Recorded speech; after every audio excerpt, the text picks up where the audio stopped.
ನಮಸ್ಕಾರ. ನನ್ನ ಸ್ನೇಹಿತರಿಗೆ ಒಂದು ಒಳ್ಳೆಯ ವಿಷಯ ಅಂತ ನನಗನ್ನಿಸ್ತಿದೆ. I don't know how you all people are think are treat.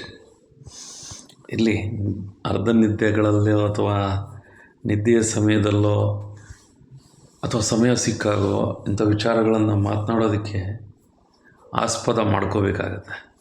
So ದಯವಿಟ್ಟು ನನ್ನ ಈ ಎಲ್ಲ ಆಕಾರವನ್ನು ಗಮನಿಸದೆ ಹೇಳ್ತಾ ಇರ್ತಕ್ಕಂಥ ವಿಷಯದ ಸತ್ಯತೆಯ ಬಹಳ ಪ್ರಮುಖವಾಗಿರ್ತಕ್ಕಂಥದ್ದು ವ್ಯಾಕರಣ ಕಣ್ರಿ. ಈ ವ್ಯಾಕರಣಕ್ಕೂ ಮಹಾಭಾರತಕ್ಕೂ ಬಹಳ ಹತ್ತಿರದ ಸಂಬಂಧ ಇದೆ. ಮುಂದಿನ ಭಾಗದಲ್ಲಿ ಅದನ್ನು ಹೇಳ್ತೇನೆ. ನಿಮ್ಮ ಮಾತು, ಆ ಮಾತಿನಲ್ಲಿರ್ತಕ್ಕಂತಹ ಆ ಗಾಂಭೀರ್ಯದ ವಿಚಾರಗಳು, ಅದನ್ನು ಹೇಳ್ತಕ್ಕಂಥ ವಿಧಾನ, ಅದನ್ನು ಬಹಳ ಸೂಕ್ಷ್ಮವಾಗಿ ಅರ್ಥ ಮಾಡ್ಕೊಳ್ತಕ್ಕಂಥ ಮನಸ್ಥಿತಿ ಅಥವಾ ವ್ಯಕ್ತಿತ್ವ. ಸೊ ಇದೆಲ್ಲ ಕೂಡ ಬಹಳ ಪ್ರಾಮುಖ್ಯತೆಯನ್ನು ವಹಿಸುತ್ತೆ. ಸೊ ನಾನು ಈಗ ಹೇಳೋಕ್ಕೆ ಹೊರಟಿರ್ತಕ್ಕಂಥ ವಿಷಯ ಏನಪ್ಪ ಅಂತಂದರೆ ವಾಸ್ತು. ಇದು ಬಹಳ ಗಾಂಭೀರ್ಯವಾದಂತಹ ವಿಚಾರ. ನಾನು ಸರಿಸುಮಾರು ಬಹಳ ವರ್ಷಗಳಿಂದಲೇ ಈ ಒಂದು ಗೃಹ ಪ್ರವೇಶಗಳನ್ನು ನಾನೇ ಮಾಡಿಸಿರೋದು, ಜೊತೆಯಲ್ಲಿ ಹೋಗಿರ್ತಕ್ಕಂಥದ್ದೇ ಹೆಚ್ಚು. ಯಾಕೆ ಈ ವಿಷಯವನ್ನು ಬಹಳ ಕಡಿಮೆ ಮಾಡಿಸಿರ್ತಕ್ಕಂಥದ್ದು ಅನ್ನೋದನ್ನು ಹೇಳ್ತೇನೆ ಅಂತಂತಂದರೆ, ಎಷ್ಟೋ ಮಂದಿಗೆ ಈ ವಾಸ್ತು ಅನ್ನತಕ್ಕಂತಹ ವಿಚಾರವನ್ನು ಹೇಗೆ ಹೇಳಬೇಕು ಅಂತಕ್ಕಂತಹ ಒಂದು ಸ್ಥಿತಿ ಕೂಡ ಇಲ್ಲ. ಭಾಳಷ್ಟು ಮಂದಿ, ನಾನು ಕೂಡ ಒಬ್ಬಾರಿ ಹಿಂದೊಂದು ದಿನ ನಾನು ಅನುಭವ ಇಲ್ಲದ ಸ್ಥಿತಿಯಲ್ಲಿ ಈ ಪೌರೋಹಿತ್ಯ ಅಥವಾ ಈ ದೇವರ ಆಧ್ಯಾತ್ಮಿಕ ವಿಚಾರಕ್ಕೆ ಹೆಜ್ಜೆ ಇಟ್ಟಾಗ ಅದು ಒಂದು ಹಣದ ಭಾಗ ಅಂತಲೇ ತಿಳ್ಕೊಂಡಿದ್ದಂಥ ವ್ಯಕ್ತಿ ನಾನು. ಅಂದರೆ ದುಡಿಮೆಗೋಸ್ಕರ ಅದೊಂದು ಪುಸ್ತಕಗಳಿದೆ, ಅದರಲ್ಲಿ ಹಲವಾರು ವಿಷಯಗಳನ್ನು ಹೇಳಿರ್ತಾರೆ. ನನಗೆ ನಾನು ಮಾಡಿಸಿದ್ನ, ನಾನು ತಿಂದನ ಅಂತ. ನನಗೆ ಜೀವನ ನಡೆದ್ರೆ ಅದಕ್ಕೊಂದು ಉಪಾಧಿ ಅಷ್ಟೇ. ಉಪಾಧಿ ಅಂದರೆ ಅದಕ್ಕೊಂದು ಮಾರ್ಗ, ಇದು ಹಣದ ಸಂಪಾದನೆಗಿರ್ತಕ್ಕಂಥ ಒಂದು ಮಾರ್ಗ. ನಾನೊಬ್ಬ ಬ್ರಾಹ್ಮಣ, ನಾನು ಈ ವೃತ್ತಿಯನ್ನು ಆಯ್ಕೆ ಮಾಡ್ಕೋಬೇಕು. ಬಟ್ ಅದರ ನಿರಂತರ ಅಭ್ಯಾಸ ಏನು ಮಾಡುತ್ತಪ್ಪ ಅಂತಂದರೆ, ಅದು ಕಲಿಕೆ ಆಗಿ ಆಗಿ ಆಗಿ ಆಗಿ all the people you know that I think ಇದಕ್ಕೆ ಎಷ್ಟರ ಮಟ್ಟಿಗೆ ಅನ್ವಯ ಆಗುತ್ತೋ ಗೊತ್ತಿಲ್ಲ. ಹೊಸ ವೈದ್ಯನಿಗಿಂತ ಹಳೆಯ ರೋಗಿ ಬಹಳ ಪಾಲು ಮೇಲು ಅಂತ. ಅಂದರೆ ಈ ಹಳೆಯ ರೋಗಿಗೆ ಏನಾಗಿರುತ್ತಪ್ಪ ಅಂತಂದರೆ, ಅದನ್ನು ರೋಗವನ್ನು ಗಮನಿಸ್ಕೊಂಡು ನಾನು ಕಾಪಾಡ್ಕೋಬೇಕು ಅನ್ನೋ ಒಂದು ಹಂಬಲದಲ್ಲಿ ಅವನೊಬ್ಬ ವೈದ್ಯ ಆಗಿಬಿಟ್ಟಿರ್ತಾನೆ. ಭಾಳಷ್ಟು ಜನಕ್ಕೆ ಇದು ಅರ್ಥ ಆಗೋದಿಲ್ಲ.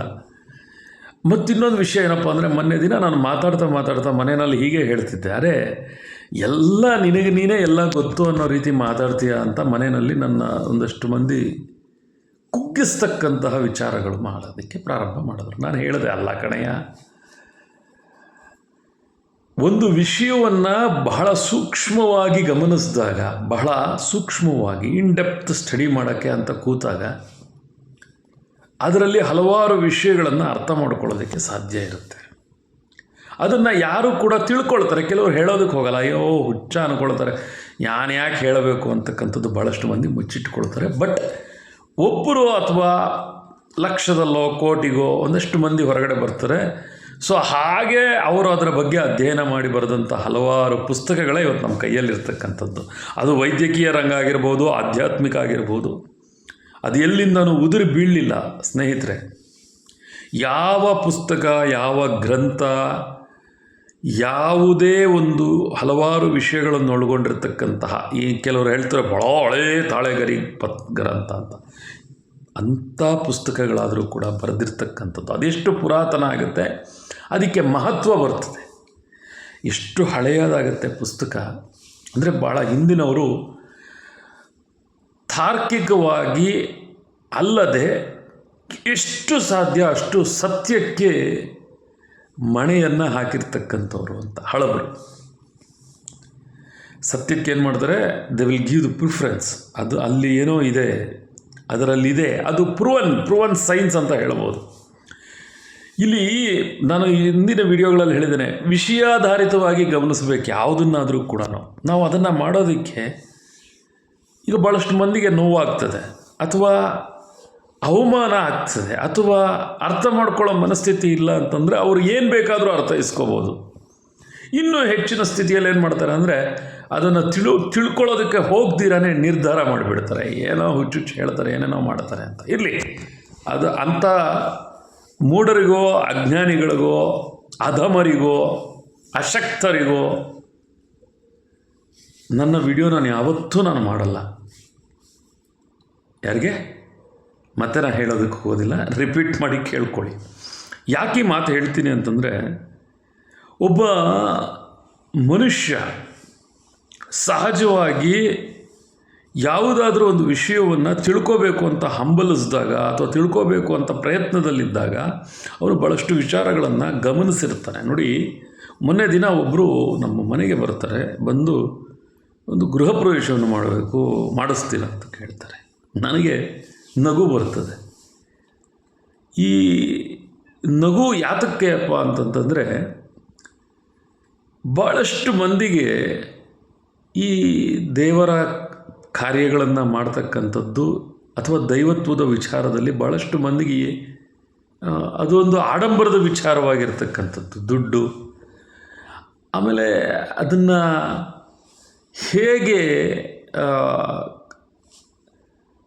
ಅದನ್ನು ಉಳಿಸ್ಕೊಳ್ಬೇಕು ಅಥವಾ ಅದು ಯಾವುದಕ್ಕೆ ಅವರು ಉಳಿಕೆಯನ್ನು ಮಾಡಬೇಕು ಅನ್ನೋದು ಕೂಡ ಗೊತ್ತಿಲ್ಲದೆ ಇರತಕ್ಕಂಥ ಸ್ಥಿತಿಯಲ್ಲಿರ್ತಾರೆ.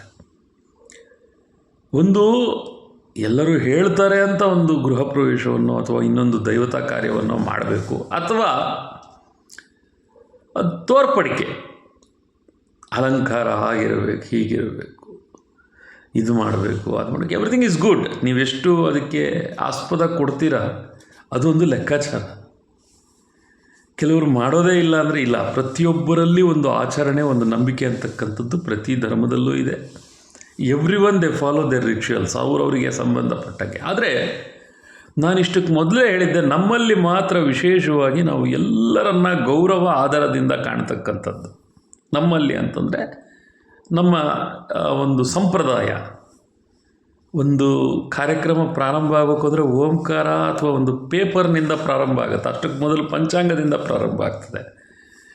ಈ ಒಂದು ಪ್ರೊಸೀಜರ್ ಇರೋದೇ ಹಾಗೆ. ಒಬ್ಬ ಬ್ರಾಹ್ಮಣ, ಆ ಬ್ರಾಹ್ಮಣ ಇಡ್ತಕ್ಕಂಥ ಮುಹೂರ್ತ, ಅಲ್ಲಿ ಬರ್ತಕ್ಕಂತಹ ಪಂಚಾಂಗ, ಪೆನ್ನು, ಪೇಪರು, ಸಮಯ, ಅದಕ್ಕೆ ಅವ್ರು ಬರೋದಕ್ಕೆ ಉಪಯೋಗಿಸ್ತಕ್ಕಂಥ ವಾಹನ, ಅಂದರೆ ಇವ್ರ ಹತ್ರ ತಿಳ್ಕೊಳ್ಳೋದಕ್ಕೆ. ಈಗಿನ ಕೆಲವರೆಲ್ಲ ಫೋನ್ಗಳು ಬಂದಿದೆ. ಹಿಂದಿನ ಕಾಲದಲ್ಲಾದರೆ ಅವ್ರ ಪ್ರಯಾಣಗಳೇ ಮಾಡಬೇಕಾಗಿತ್ತು ಅಲ್ವಾ, ಮನೆಗಳಿಗೆ ಬರಬೇಕಾಗಿತ್ತು. ಆಮೇಲೆ ಬಂದವ್ರಿಗೆ ಒಂದು ಕಾಫಿ, ತಿಂಡಿ, ಹೀಗೆ ಪ್ರತಿಯೊಂದರಲ್ಲೂ ಇದು ಖರ್ಚು ಅಂತ ನಾನು ಹೇಳ್ತಾ ಇರ್ತಕ್ಕಂಥದ್ದಲ್ಲ. ಒಂದು ಕೆಲಸದ ಪ್ರಯತ್ನ ಆಗಿರುತ್ತೆ, ಅದು ಖರ್ಚಿನಿಂದ ಪ್ರಾರಂಭ ಆಗಿ ಲಾಭಾಂಶವಾಗಿ ಪರಿವರ್ತನೆ ಆಗುತ್ತೆ. ಆ ಮಧ್ಯದಲ್ಲಿ ಭಾಳಷ್ಟು ಜನ ಆ ಒಂದು ಸಂಭ್ರಮದಲ್ಲಿ ಅವರು ಕೂಡ ಭಾಗಿಯಾಗಿ ಅವರು ಕೂಡ ಸಂತೋಷವಾಗಿರ್ತಾರೆ ಅಂತ. ನೋಡಿ, ಮಾವಿನ ತೋರಣ, ಹಣ್ಣುಗಳು, ವಿಳೆದೆಲೆ, ಅಡಿಕೆ, ಅರಿಶಿನ, ಕುಂಕುಮ, ಮಂತ್ರಾಕ್ಷತೆ, ವಸ್ತ್ರಗಳು, ಹೊಸ ವಸ್ತ್ರ ತಗೊಳ್ತೀವಿ, ಒಂದು ಒಳ್ಳೆಯದು ಕೆಟ್ಟದ್ದು, ಒಂದು ಶುಭ ಅಂದಾಗ ಅಥವಾ ಒಂದು ಏನಾದರೂ ಯಾವುದೇ ಒಂದು ಕಾರ್ಯ ಆಗಿರ್ತಕ್ಕಂಥದ್ದಲ್ಲಿ ಆ ಸಂದರ್ಭದಲ್ಲಿ ನಾವು ಎಷ್ಟು ಓಡಾಡ್ತೀವಿ, ಹೊರಗಡೆ ಹೋಗ್ತೀವಿ, ಬಾಳೆಗೊನೆ ಕಟ್ತೇವೆ, ಬಾಳೆಹಣ್ಣು ತರ್ತೇವೆ, ಅಡುಗೆಗಳು ಮಾಡಿಸ್ತೇವೆ, ಭಕ್ಷ್ಯಭೋಜ್ಯಗಳನ್ನು ಮಾಡಿಸ್ತೇವೆ, ತಿಂತೇವೆ, ಬಿಸಾಕ್ತೇವೆ. ಇಲ್ಲಿ ಬಿಸಾಕೋದು ಇನ್ ದ ಸೆನ್ಸ್ ನೀವು ಅಂದ್ಕೊಂಡಂಗೆ ಅಹಂಕಾರದಲ್ಲಿ ಬಿಸಾಕ್ತಕ್ಕಂಥದ್ದಲ್ಲ. ಮನುಷ್ಯ ಗೌರವಯುತವಾಗಿ ತಿಂದಿದ್ದನ್ನು ಒಂದು 5-6 ಜನಕ್ಕೆ ಎಕ್ಸ್ಟ್ರಾ ಮಾಡಿದಾಗ ಉಳಿಯುತ್ತೆ. ಅದನ್ನು ಒಂದಷ್ಟು ಪ್ರಾಣಿ ಪಕ್ಷಿಗಳು, ಇರುವೆಗಳು, ಮತ್ತೊಂದು ಮಗದೊಂದನ್ನು, ಮನೆ ಮುಂದೆ ಇರ್ತಕ್ಕಂಥ ನಾಯಿಗಳು, ಈ ರೀತಿಯಾಗಿ ಒಂದು ಕಾರ್ಯಕ್ರಮ ಪ್ರಾರಂಭ ಆಗಿ ಅಂತ್ಯದವರೆಗೂ ಕೂಡ ಇಲ್ಲಿ ಎಷ್ಟೋ ವಿಚಾರಗಳು ಅದಕ್ಕೆ ಹಿಡನ್ನಾಗಿ ಕೂರ್ತಿರ್ತದೆ. ಅದರಲ್ಲಿ ಧರ್ಮ, ಕರ್ಮ, ಪುಣ್ಯ ಅಂಥದ್ದೆಲ್ಲ ವಿಚಾರಗಳು ಅದರಲ್ಲಿ ಅಡಗಿ ಕುಳಿತಿರ್ತದೆ. ನಾನು ನಿಮಗೆಲ್ಲರಿಗೂ ಮೊದಲೇ ಹೇಳಿದ್ದೇನೆ, ಮಾತು ಅಮೂಲ್ಯವಾಗಿರ್ತಕ್ಕಂಥದ್ದು. ಅಮೂಲ್ಯ ಅಂದರೆ ವ್ಯಾಲ್ಯೂಯಬಲ್. ಅದು ಮಾತು ತುಂಬ ಶ್ರೇಷ್ಠವಾದದ್ದು. ನೋಡಿ, ಇಲ್ಲಿ ಅಮೂಲ್ಯವಾದದ್ದು ಬೇರೆ, ಮಾತು ಶ್ರೇಷ್ಠವಾದದ್ದು ಬೇರೆ. ಎರಡೂ ಒಂದೇ ಅಲ್ಲ, ಎರಡೂ ಸಮವಾಗಿ ತೂಗಲ್ಲ. ಹಾಗೆ ಮಾತಿನಲ್ಲಿ ತೂಕ ಇರತಕ್ಕಂಥದ್ದು, ಇಂತಹ ಘನತೆ ಇರತಕ್ಕಂಥ ಮಾತಿಗೆ ಇಷ್ಟಿದ್ರೆ ಮಂತ್ರಕ್ಕಿನ್ನೆಷ್ಟು ಘನತೆ ಇರಬೇಕಲ್ವಪ್ಪ. ಯೋಚನೆ ಮಾಡಿ.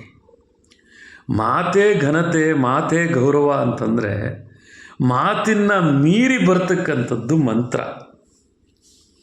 ಅಂತಹ ಮಂತ್ರವನ್ನು ಹೇಳ್ತಕ್ಕಂಥದ್ದು, ಮಾತನ್ನು ಎತ್ತಿ ಹಿಡಿತಕ್ಕಂಥದ್ದು. ಅಂತಹ ಮಂತ್ರಗಳು ಆ ಮನೆಯಲ್ಲಿ, ಗೃಹ ಪ್ರವೇಶದ ಮನೆಯಲ್ಲಿ ಆ ವೈಬ್ಸ್ ನೋಡಿ, ತರಂಗಗಳಿರ್ತದೆ. ನಿಮಗೆಲ್ಲ ಗೊತ್ತಿರಬೇಕು, ನಿಮಗೆಲ್ಲ ಅರ್ಥ ಆಗಬೇಕು, ನೀವೆಲ್ಲ ಇದನ್ನು ಅರ್ಥೈಸ್ಕೋಬೇಕು. ತರಂಗಗಳು ಮನೆಯಲ್ಲಿ ನರಳಾಟ ಇರ್ತಕ್ಕಂಥ ಮನೆಯಲ್ಲಿ ಆ ಶಬ್ದಗಳೇ ಮನೆಯೆಲ್ಲ ತುಂಬಿ ತುಳುಕ್ತಾ ಇದ್ದರೆ, ಅಂತಹ ಮನೆಯಲ್ಲಿ ಮಂತ್ರಗಳ ಘೋಷಣೆ ಆದಾಗ ಆ ಒಂದು ಯಾತನೆಯ ಶಬ್ದ ತರಂಗಗಳು ಹೊರಗಡೆ ಹೋಗ್ತದೆ. ಇದು ಹೆಚ್ಚಾದಾಗ ಅದು ಇರೋದಕ್ಕೆ ಸಾಧ್ಯ ಇರೋದಿಲ್ಲ. ಏನೀ ಯಾತನೆ ಅಂತಂದರೆ ನೋಡಿ, ನಮ್ಮ ಮನಸ್ಥಿತಿ ಹೇಗೆ ಬರುತ್ತದೆ ಅಂತಂದರೆ, ಭಾಳಷ್ಟು ಮಂದಿಗೆ ಸ್ವಾರ್ಥ ಅಂದರೆ ಗೊತ್ತಿಲ್ಲ.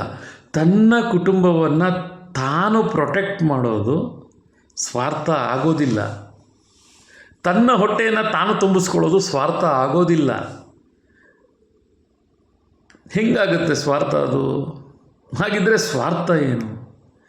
ಇನ್ನೊಬ್ಬರ ಸ್ವತ್ತನ್ನು ತನ್ನದು ಅಂತ ಭಾವಿಸಿ ಅವರ ಸ್ವತ್ತಿಗೆ ಕಣ್ಣು ಹಾಕಿ ಅದು ನಂದು ಅಂತಕ್ಕಂಥದ್ದು ಸ್ವಾರ್ಥ ಆಗ್ತದೆ. ಸ್ನೇಹಿತರೆ, ಈ ಸ್ವಾರ್ಥವೇ ಹೀಗಿದ್ದರೆ, ಅಹಂಕಾರ ಯಾವುದು? ಕಲ್ತಿರ್ತಕ್ಕಂತಹ ವಿದ್ಯೆಯನ್ನು ನನಗೆ ಗೊತ್ತು ಅಂತ ಹೇಳ್ತಕ್ಕಂಥದ್ದು. ಅಲ್ಲಿ ಅಹಂ ಅಂತಕ್ಕಂಥದ್ದು ಸಂಸ್ಕೃತದಲ್ಲಿ ನಾನು ಅಂತ ಹಾಗೆ ಬಂದಂಥದ್ದು. ಈ ಕನ್ನಡದಲ್ಲಿ ಅಹಂಕಾರ ಅಂತಂದರೆ ಏನಾಗಿದ್ದರೆ, ಇಲ್ಲಿ ಅಹಂ ಅಂತ ಪದಕ್ಕೆ ಬೇರೆ ಬೇರೆ ಅರ್ಥಗಳಿವೆ. ಒಂದು ಅರ್ಥದಲ್ಲಿ ನೋಡಬಾರ್ದು, ದುರಹಂಕಾರ ಇರಬಾರದು. ಅಹಂಕಾರ ಇದ್ದಾಗ ದುರಹಂಕಾರ ಯಾಕೆ ಬಂತು? ನೀವೇ ಯೋಚನೆ ಮಾಡಿ. ಅಹಂಕಾರ ಇರೋನಿಗೆ ದುರಹಂಕಾರ ಅನ್ನೋ ಪದವನ್ನು ಬಳಸ್ತಾರೆ. ನಾನೇನು ಮಿಸ್ಗೈಡ್ ಮಾಡ್ತಾ ಇಲ್ಲ ನಿಮ್ಮನ್ನು. ಹಾಗಿದ್ದರೆ ನಾವು ಬಳಕೆ ಮಾಡಬೇಕಾದ್ರೆ ಅಹಂಕಾರಿ ಯಾರು ಅನ್ನೋದನ್ನು ಗಮನಿಸಬೇಕಾಗತ್ತೆ. ಇದಕ್ಕೆ ಸೂಕ್ಷ್ಮ ಅರ್ಥಗಳನ್ನು ಹುಡುಕಬೇಕಾಗತ್ತೆ. ಸ್ವಾರ್ಥ, ಅಹಂಕಾರ ಆಯಿತು, ಮತ್ತು ಅನುಮಾನ. ಹಾಗಿದ್ದರೆ ಪರೀಕ್ಷೆ, ಸಂಶಯ, ಸಂದೇಹ, 4 ಪದ. ಅನುಮಾನಿಸೋದು ಅಂದರೆ ಏನಪ್ಪ? ಎಲ್ಲಿ ಬಳಸ್ತೀರಾ? ಪರೀಕ್ಷೆ ಮಾಡುವುದನ್ನು ಎಲ್ಲಿ ಬಳಸ್ತೀರಾ? ಉದಾಹರಣೆಗಳು ಬೇಕ್ರಿ, ಉದಾಹರಣೆಯಾಗಿ ಹೇಳಬೇಕ್ರಿ. ಇವತ್ತು ಬಹಳ ಏನು ಹೇಳ್ತೀವಿ, ಬುಡದಿಂದ ಫೀಡ್ ಮಾಡಬೇಕು. ಭಾಷೆನೇ ಒಂದು ದೊಡ್ಡ ಮೆಡಿಸಿನ್ ಕಣ್ರಿ. ನಿಮಗೆಲ್ಲರಿಗೂ ಅರ್ಥ ಆಗಬೇಕು ಅಂತಂದರೆ ಭಾಷೆಯನ್ನು ಸರಿಪಡಿಸ್ಕೊಳ್ಳಿ. ಭಾಷೆ ಒಂದೇ ಫ್ಲೋನಲ್ಲಿ ಬರಬೇಕಾಗ್ತದೆ. ಅಂತಹ ಒಂದು ಅದ್ಭುತವಾಗಿರ್ತಕ್ಕಂಥ, ಅದಕ್ಕೆ ಅದನ್ನು ಮಾತೃಭಾಷೆ ಅಂತ ಕರೆದ್ವಿ. ತಾಯಿ ವಿಷ ಉಣಿಸೋದಕ್ಕೆ ಸಾಧ್ಯವೇ? ಭಾಷೆ ಕೂಡ ವಿಷ ಕೊಡೋದಿಲ್ಲ. ಭಾಷೆ ಅಂತಕ್ಕಂಥದ್ದು ಅಷ್ಟು ಅಮೂಲ್ಯ, ಅದ್ಭುತವಾದದ್ದು. ಸೊ ಈಗ ಇದನ್ನೆಲ್ಲ ಯಾಕೆ ಹೇಳ್ಕೊಂಡು ಇಲ್ಲಿವರೆಗೂ ಬಂದೆ ಭಾಷೆವರೆಗೂ ಅಂತಂದರೆ, ಅದನ್ನು ನಾನು ಹೇಳ್ತೇನೆ. ಈ ಮಂತ್ರದಲ್ಲೋ ಮಾತಿನಲ್ಲೋ ಒಂದು ಪದ ವ್ಯತ್ಯಾಸ ಆದರೆ ಆಗ್ತಕ್ಕಂಥದ್ದು, ಇಟ್ಸ್ ಜಸ್ಟ್ ಸೇಮ್ ಲೈಕ್ ಒಂದು ವೈರಸ್ ಹೋದಂಗೆ. ಅದು ಕೂಡ ಇಟ್ ಈಸ್ ಈಕ್ವಲ್ಸ್ ಟು ಮನುಷ್ಯನಿಗೆ ಆ ಸಂದರ್ಭದಲ್ಲಿ ಯಾವುದೋ, ಈಗ ನಿಮಗೆಲ್ಲರಿಗೂ ಗೊತ್ತು ಕಾನ್ಷಿಯಸ್ ಮತ್ತು ಸಬ್ಕಾನ್ಷಿಯಸ್ ಇದೆ ಅಂತ. ಈ ಸಬ್ಕಾನ್ಷಿಯಸ್ ಏನು ಆಕ್ಸೆಪ್ಟ್ ಮಾಡ್ತಾ ಇದೆ, ಅದು ಏನನ್ನು ತೆಗೆದುಕೊಂಡು ಏನಕ್ಕೆ ಸಿಂಕ್ನರೈಸ್ ಮಾಡ್ತಾ ಇದೆ ಅಂತಕ್ಕಂಥದ್ದು ನಿಮ್ಮ ಊಹೆಗಳಿಗೂ ನಿಲುಕದೇ ಇರತಕ್ಕಂಥದ್ದು ಅನ್ನೋದನ್ನು ನಾನು ಹೇಳೋದಕ್ಕೆ ಇಷ್ಟಪಡ್ತೇನೆ. ಹೇಳಿ, ನಿಮ್ಮ ಊಹೆಗೂ ನಿಲುಕದೇ ಇರತಕ್ಕಂಥದ್ದು. ಯಾಕೆಂದರೆ ಸಮಯ ಆ್ಯಡ್ ಆಗ್ತಾ ಬರುತ್ತೆ, ಮತ್ತೆ ಅಲ್ಲಿ ಟೈಮ್. ಹೇಳಿದ ತಕ್ಷಣ ಯಾವುದೋ ಒಂದು ವಿಚಾರವನ್ನು ಹೇಳ್ತೇನೆ, ಅದಾದ ತಕ್ಷಣ ಮತ್ತೆ ಸಮಯ ಹೋಗ್ತಾನೇ ಇರ್ತದೆ. ಆ ವಿಷಯಕ್ಕೆ ನಾವು ಏನೇನೆಲ್ಲ ಸೇರಿಸ್ಕೊಂಡು ಬರ್ತಿದ್ದೀವಿ ಅಂತಕ್ಕಂಥದ್ದು, ಆ ಸಬ್ಜೆಕ್ಟ್ಗೆ ಅದರ ಓವರಾಲ್ ರಿಸಲ್ಟ್ ಏನು ಬರ್ತಾ ಇದೆ ಅಂತಕ್ಕಂಥದ್ದು ಗೊಂದಲ ಸ್ಥಿತಿಗೆ ನಿರ್ಮಾಣ ಆಗುತ್ತೆ. ಡಿಸಿಷನ್ ಮೇಕಿಂಗ್ನಲ್ಲಿ ಪ್ರಾಬ್ಲಮ್ಗಳಾಗ್ತವೆ, ಆಕ್ಸೆಪ್ಟೆನ್ಸಿಗಳು ಕಡಿಮೆ ಆಗುತ್ತೆ. ಹೀಗೆ ಬಹಳಷ್ಟು ವಿಚಾರಗಳು ಮಾತಿನಿಂದಲೇ ನಿರ್ಮಾಣ ಆಗಿ ಮಾತಿನಿಂದಲೇ ಅಂತ್ಯ ಕೂಡ ಆಗುತ್ತೆ. ಒಂದು ಸಂಬಂಧಗಳಿರ್ಬೋದು ಅಥವಾ ಮತ್ತಿನ್ನೇನೇ ವಿಷಯ ಆಗಿರ್ಬೋದು. ಆದರೆ ಪ್ರತಿಯೊಂದಕ್ಕೂ ಕೂಡ ಅದರದ್ದೇ ಆದಂತಹ ಲೆಕ್ಕಾಚಾರಗಳಿರುತ್ತೆ. So then coming to the point, vastu. So ಅವರು ಹೇಳಿದಾಗ ಅವರಿಗೆ ಹೇಳೋದಕ್ಕೆ ಪ್ರಾರಂಭ ಮಾಡಿದೆ, ಏನು ವಾಸ್ತು. ವಾಸ್ತು ಅಂತಕ್ಕಂಥದ್ದು ಒಂದು ಗೃಹ ಪ್ರವೇಶಕ್ಕೆ ಏನೆಲ್ಲ ಮಾಡ್ಬೋದು ಅಂತ ಅವ್ರು ಕೇಳಿದಾಗ ನಾನು ಹೇಳ್ತಾ ಬಂದೆ. ಮೊದಲನೆಯದಾಗಿ ಗಣಪತಿ ಪೂಜೆಯನ್ನು ಮಾಡ್ತಾರೆ. ಯಾತಕ್ಕೆ ಗಣಪತಿ ಪೂಜೆ? ಈಗ ಇದರಲ್ಲಿ ಗಣಪತಿ ಅಥರ್ವ ಶೀರ್ಷದ ಬಗ್ಗೆ ಉಲ್ಲೇಖ ಆಗುತ್ತೆ ಹೇಳಬೇಕು ಆದಾಗ. ಏನು ಗಣಪತಿ ಅಥರ್ವ ಶೀರ್ಷ ಏನು ಹೇಳುತ್ತೆ ಅಂತಂದರೆ, ಅದು ಬಹಳ ಅದ್ಭುತವಾಗಿರ್ತಕ್ಕಂಥದ್ದು. ಇಟ್ಸ್ ವೆರಿ ಕ್ಲೋಸ್ ಅಲ್ಲ ರೀ, ಲಾ ಆಫ್ ಅಟ್ರಾಕ್ಷನ್ ಹುಟ್ಟಿದ್ದೇ ಗಣಪತಿ ಶೀರ್ಷದಿಂದ ಅಂತ ನಾನು ಹೇಳ್ತೇನೆ. ಗಣಪತಿ ಅಥರ್ವ ಶೀರ್ಷದಿಂದ ಲಾ ಆಫ್ ಅಟ್ರಾಕ್ಷನ್. ನಿಂಗೆ ಏನೇನು ಬೇಕೋ ಅದನ್ನೆಲ್ಲ ಕೊಡ್ತಾನೆ ಗಣಪತಿ ಅಂತಾರೆ. ಈ ಗಣಪತಿ ಯಾರು ಹಾಗಿದ್ರೆ ಅಲ್ಲಿ ಉಲ್ಲೇಖ ಆಗ್ತದೆ, ನಮ್ಮ ಚಕ್ರಗಳ ಬಗ್ಗೆ ಉಲ್ಲೇಖ ಆಗ್ತದೆ. ಮೂಲಾಧಾರದಿಂದ ಸಹಸ್ರಾರದವರೆಗೂ ಇರತಕ್ಕಂತಹ ಚಕ್ರಗಳ ಬಗ್ಗೆ ಉಲ್ಲೇಖ ಆಗ್ತದೆ. ಮೂಲಾಧಾರದಲ್ಲಿ ಗಣಪತಿ ಇರ್ತಾನೆ ಅಂತ. ಹಾಗಿದ್ದರೆ ಮೂಲಾಧಾರ ಎಲ್ಲಿದೆ? ಯಾರಲ್ಲಿದೆ? ದೇವರಲ್ಲಿದೆಯಾ? ದೇವರಲ್ಲಿ ಮೂಲಾಧಾರ ಇದೆಯಾ? ಪ್ರತಿಯೊಬ್ಬ ಮನುಷ್ಯರಲ್ಲೂ ಕೂಡ ಚಕ್ರಗಳಿದೆ. ಆ ಚಕ್ರಗಳೇ ನಮ್ಮನ್ನು ನಾವೇನು ಅನ್ನೋದನ್ನು ಬಹಳ ತುಂಬ ವಿಚಾರವಾಗಿ ಈ ಸಿಂಪ್ಲಿಫೈಯಾಗಿ ಹೇಳಿಬಿಡ್ತದೆ. ನಮ್ಮ ಮಾತು, ನಮ್ಮ ನಡೆ, ನಮ್ಮ ನುಡಿ, ನಮ್ಮ ಏನು ಹೇಳ್ತೇವೆ ಎಲ್ಲ ವಿಚಾರಗಳು ಅದರಲ್ಲಿರ್ತದೆ. ದಟ್ ಈಸ್ ಕಾಲ್ಡ್ ಎಕ್ಸ್ಪೀರಿಯನ್ಸ್, ಅನುಭವ, ಎಕ್ಸ್ಪೀರಿಯನ್ಸ್. ಸೊ ಅಂತಹ ಅನುಭವ ಮೂಲಾಧಾರದಲ್ಲಿ ಇರ್ತದೆ. ಅಂದರೆ ನೋಡಿ ಎಷ್ಟು ಚೆನ್ನಾಗಿದೆ ನಮ್ಮ ಬ್ರೈನ್. ಅದರ ಆ್ಯಕ್ಟಿವ್ನೆಸ್ಸು ಮೂಲಾಧಾರದಿಂದ ಸಹಸ್ರಾರಕ್ಕೆ ಕಳಿಸಬೇಕು. ನಾನೀಗ ಮಾತಾಡ್ತಾ ಇದ್ದೀನಲ್ಲ, ನಿಮ್ಮ ಹತ್ರ ನಾನು ಏನು ಹೇಳಬೇಕು ಅಂದ್ಕೊಂಡು ಈ ವಿಷಯವನ್ನು ನಾನು ನಿಮ್ಗೆ ಹೇಳೋದಂಥ ಪ್ರಯತ್ನ ಮಾಡ್ತಾ ಇದ್ದೇನೆ. ಇದು ಕಂಬೈಂಡ್ ಆಗಿ ಬರ್ತಿರ್ತಕ್ಕಂಥದ್ದು. ಜೊತೆಯಲ್ಲಿ ನನ್ನ ಕೈ ಆ್ಯಕ್ಷನ್ ಆಗ್ತಾಯಿದೆ, ನನ್ನ ಲಿಪ್ ಮೂಮೆಂಟ್ ಇರ್ಬೋದು, ನನ್ನ ಕಣ್ಣು. ಇದು ಈಗ ಬಿಡಿ, ಈಗ ಸಮಯ ನನಗೆ ಈಗ ಸಿಕ್ಕಂಥ ಸಮಯ ಇದು ಬಹಳ ರಾತ್ರಿ ಸಮಯ. ಬಟ್ ನಾನು ಹೇಳಿದ್ದೀನಲ್ಲ, ನನಗೆ ಇಲ್ಲಿ ಅಲಾರಾಮ್ ಇರ್ತದೆ.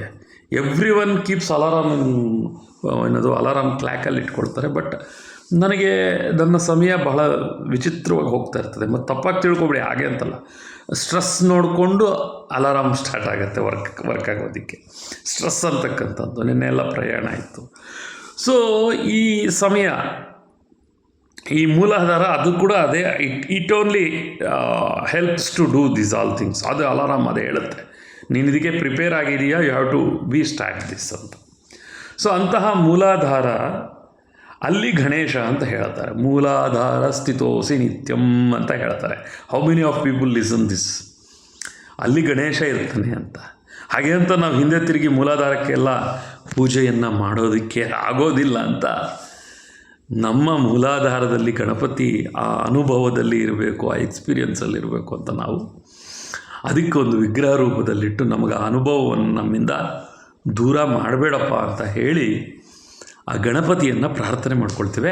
ವಿಘ್ನ ವಿನಾಯಕ, ವಿಘ್ನ ವಿನಾಯಕ, ಸಿದ್ಧಿ ವಿನಾಯಕ, ಬುದ್ಧಿ ವಿನಾಯಕ, ಆಮೇಲೆ ಗಣೇಶ, ಗಜಾನನ, ಹೀಗೆ ಹಲವಾರು ಹೆಸರಿನಲ್ಲಿ ಒಬ್ಬ ಗಣೇಶ ಅಂತ ಕರೀದಿರ ಅವನಿಗೆ ಭಾಳಷ್ಟು ಹೆಸರುಗಳಲ್ಲಿ. ಅಲ್ಲಿಗೆ ಎಷ್ಟು ಅನುಭವದ ಗಣಪತಿಗಳ ಲೆಕ್ಕ ಆಲೋಚನೆ ಮಾಡಿ. ನಮ್ಮಲ್ಲಿರ್ತಕ್ಕಂಥದ್ದು ಅವನು ಒಂದೊಂದು ಕಡೆ ಒಂದೊಂದು ರೀತಿ ಆ್ಯಕ್ಟಿವ್ ಆಗಿಬಿಡ್ತಾರೆ. ಆ ಆ್ಯಕ್ಟಿವ್ನೆಸ್ ಬರಬೇಕು ಅಂತಂದರೆ ಫಸ್ಟು ನಮ್ಮ ಮನಸ್ಸು ಕಾಮಾಗಿರಬೇಕು. ಆ ಕಾಮ್ನೆಸ್ ಬರೋದಕ್ಕೋಸ್ಕರ ಮೊದಲೇ ಪ್ರಾರಂಭದಲ್ಲೇ ಆ ಗಣಪತಿಯನ್ನು ಏಕಾಗ್ರತೆ ಕೊಡು ಅಂತ ಹೇಳಿ ಆ ವಿಘ್ನ ವಿನಾಯಕನನ್ನು ನಿಮ್ಮ ಮನೆಯಲ್ಲಿ ಈಗ Ganesha, Ganapati, Varasiddhi Vinayaka, this are all things, ಬೇರೆ ಬೇರೆ ಬೇರೆ ಬೇರೆ ಬೇರೆ ಹೆಸರುಗಳು. ಯಾಕಿದೆಲ್ಲ ಬಂತು? ಇಲ್ಲಿ ನಿಮ್ಮ ಮನೆಯಲ್ಲಿ ಯಾವ ಹಿರಿಯರು ಯಾರನ್ನು ಪೂಜೆ ಮಾಡಿಕೊಂಡು ಬರ್ತಾಯಿದ್ರು ಅಂತಕ್ಕಂಥದ್ದು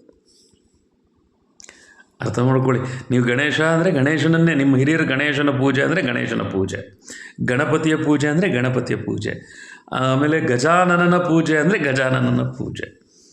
so that we are all has to follow Varasiddhi Vinayaka Sateeka Vratharatna. We are all since years we are following that. Sateeka ವ್ರತರತ್ನದಲ್ಲಿ ವರಸಿದ್ಧಿ ವಿನಾಯಕ ಅಂತ ಬರ್ತದೆ. ಸೊ ಅತ್ಯಂತ ಹಿಂದಿನ ಒಂದು ಹೆಸರು ಅದು, ವರಸಿದ್ಧಿ ವಿನಾಯಕ ಅಂತ. ಸೊ ಅಂತಹ ಹೆಸರುಗಳಲ್ಲಿ ನಾವು ಆ ಪೂಜೆ, ಹಾಗೆ ಅಂತ ಬೇರೆ ಹೆಸರಲ್ಲಿ ಪೂಜೆ ಮಾಡಿದ್ರೆ ಗಣೇಶ ಎಕ್ಸ್ಪೀರಿಯನ್ಸ್ ಕೊಡಲ್ಲ ಅಂತಲ್ಲ, ಅವರವರ ಅನುಭವ ಅವರವರಲ್ಲಿ ಹಾಗೇ ಇರ್ತದೆ.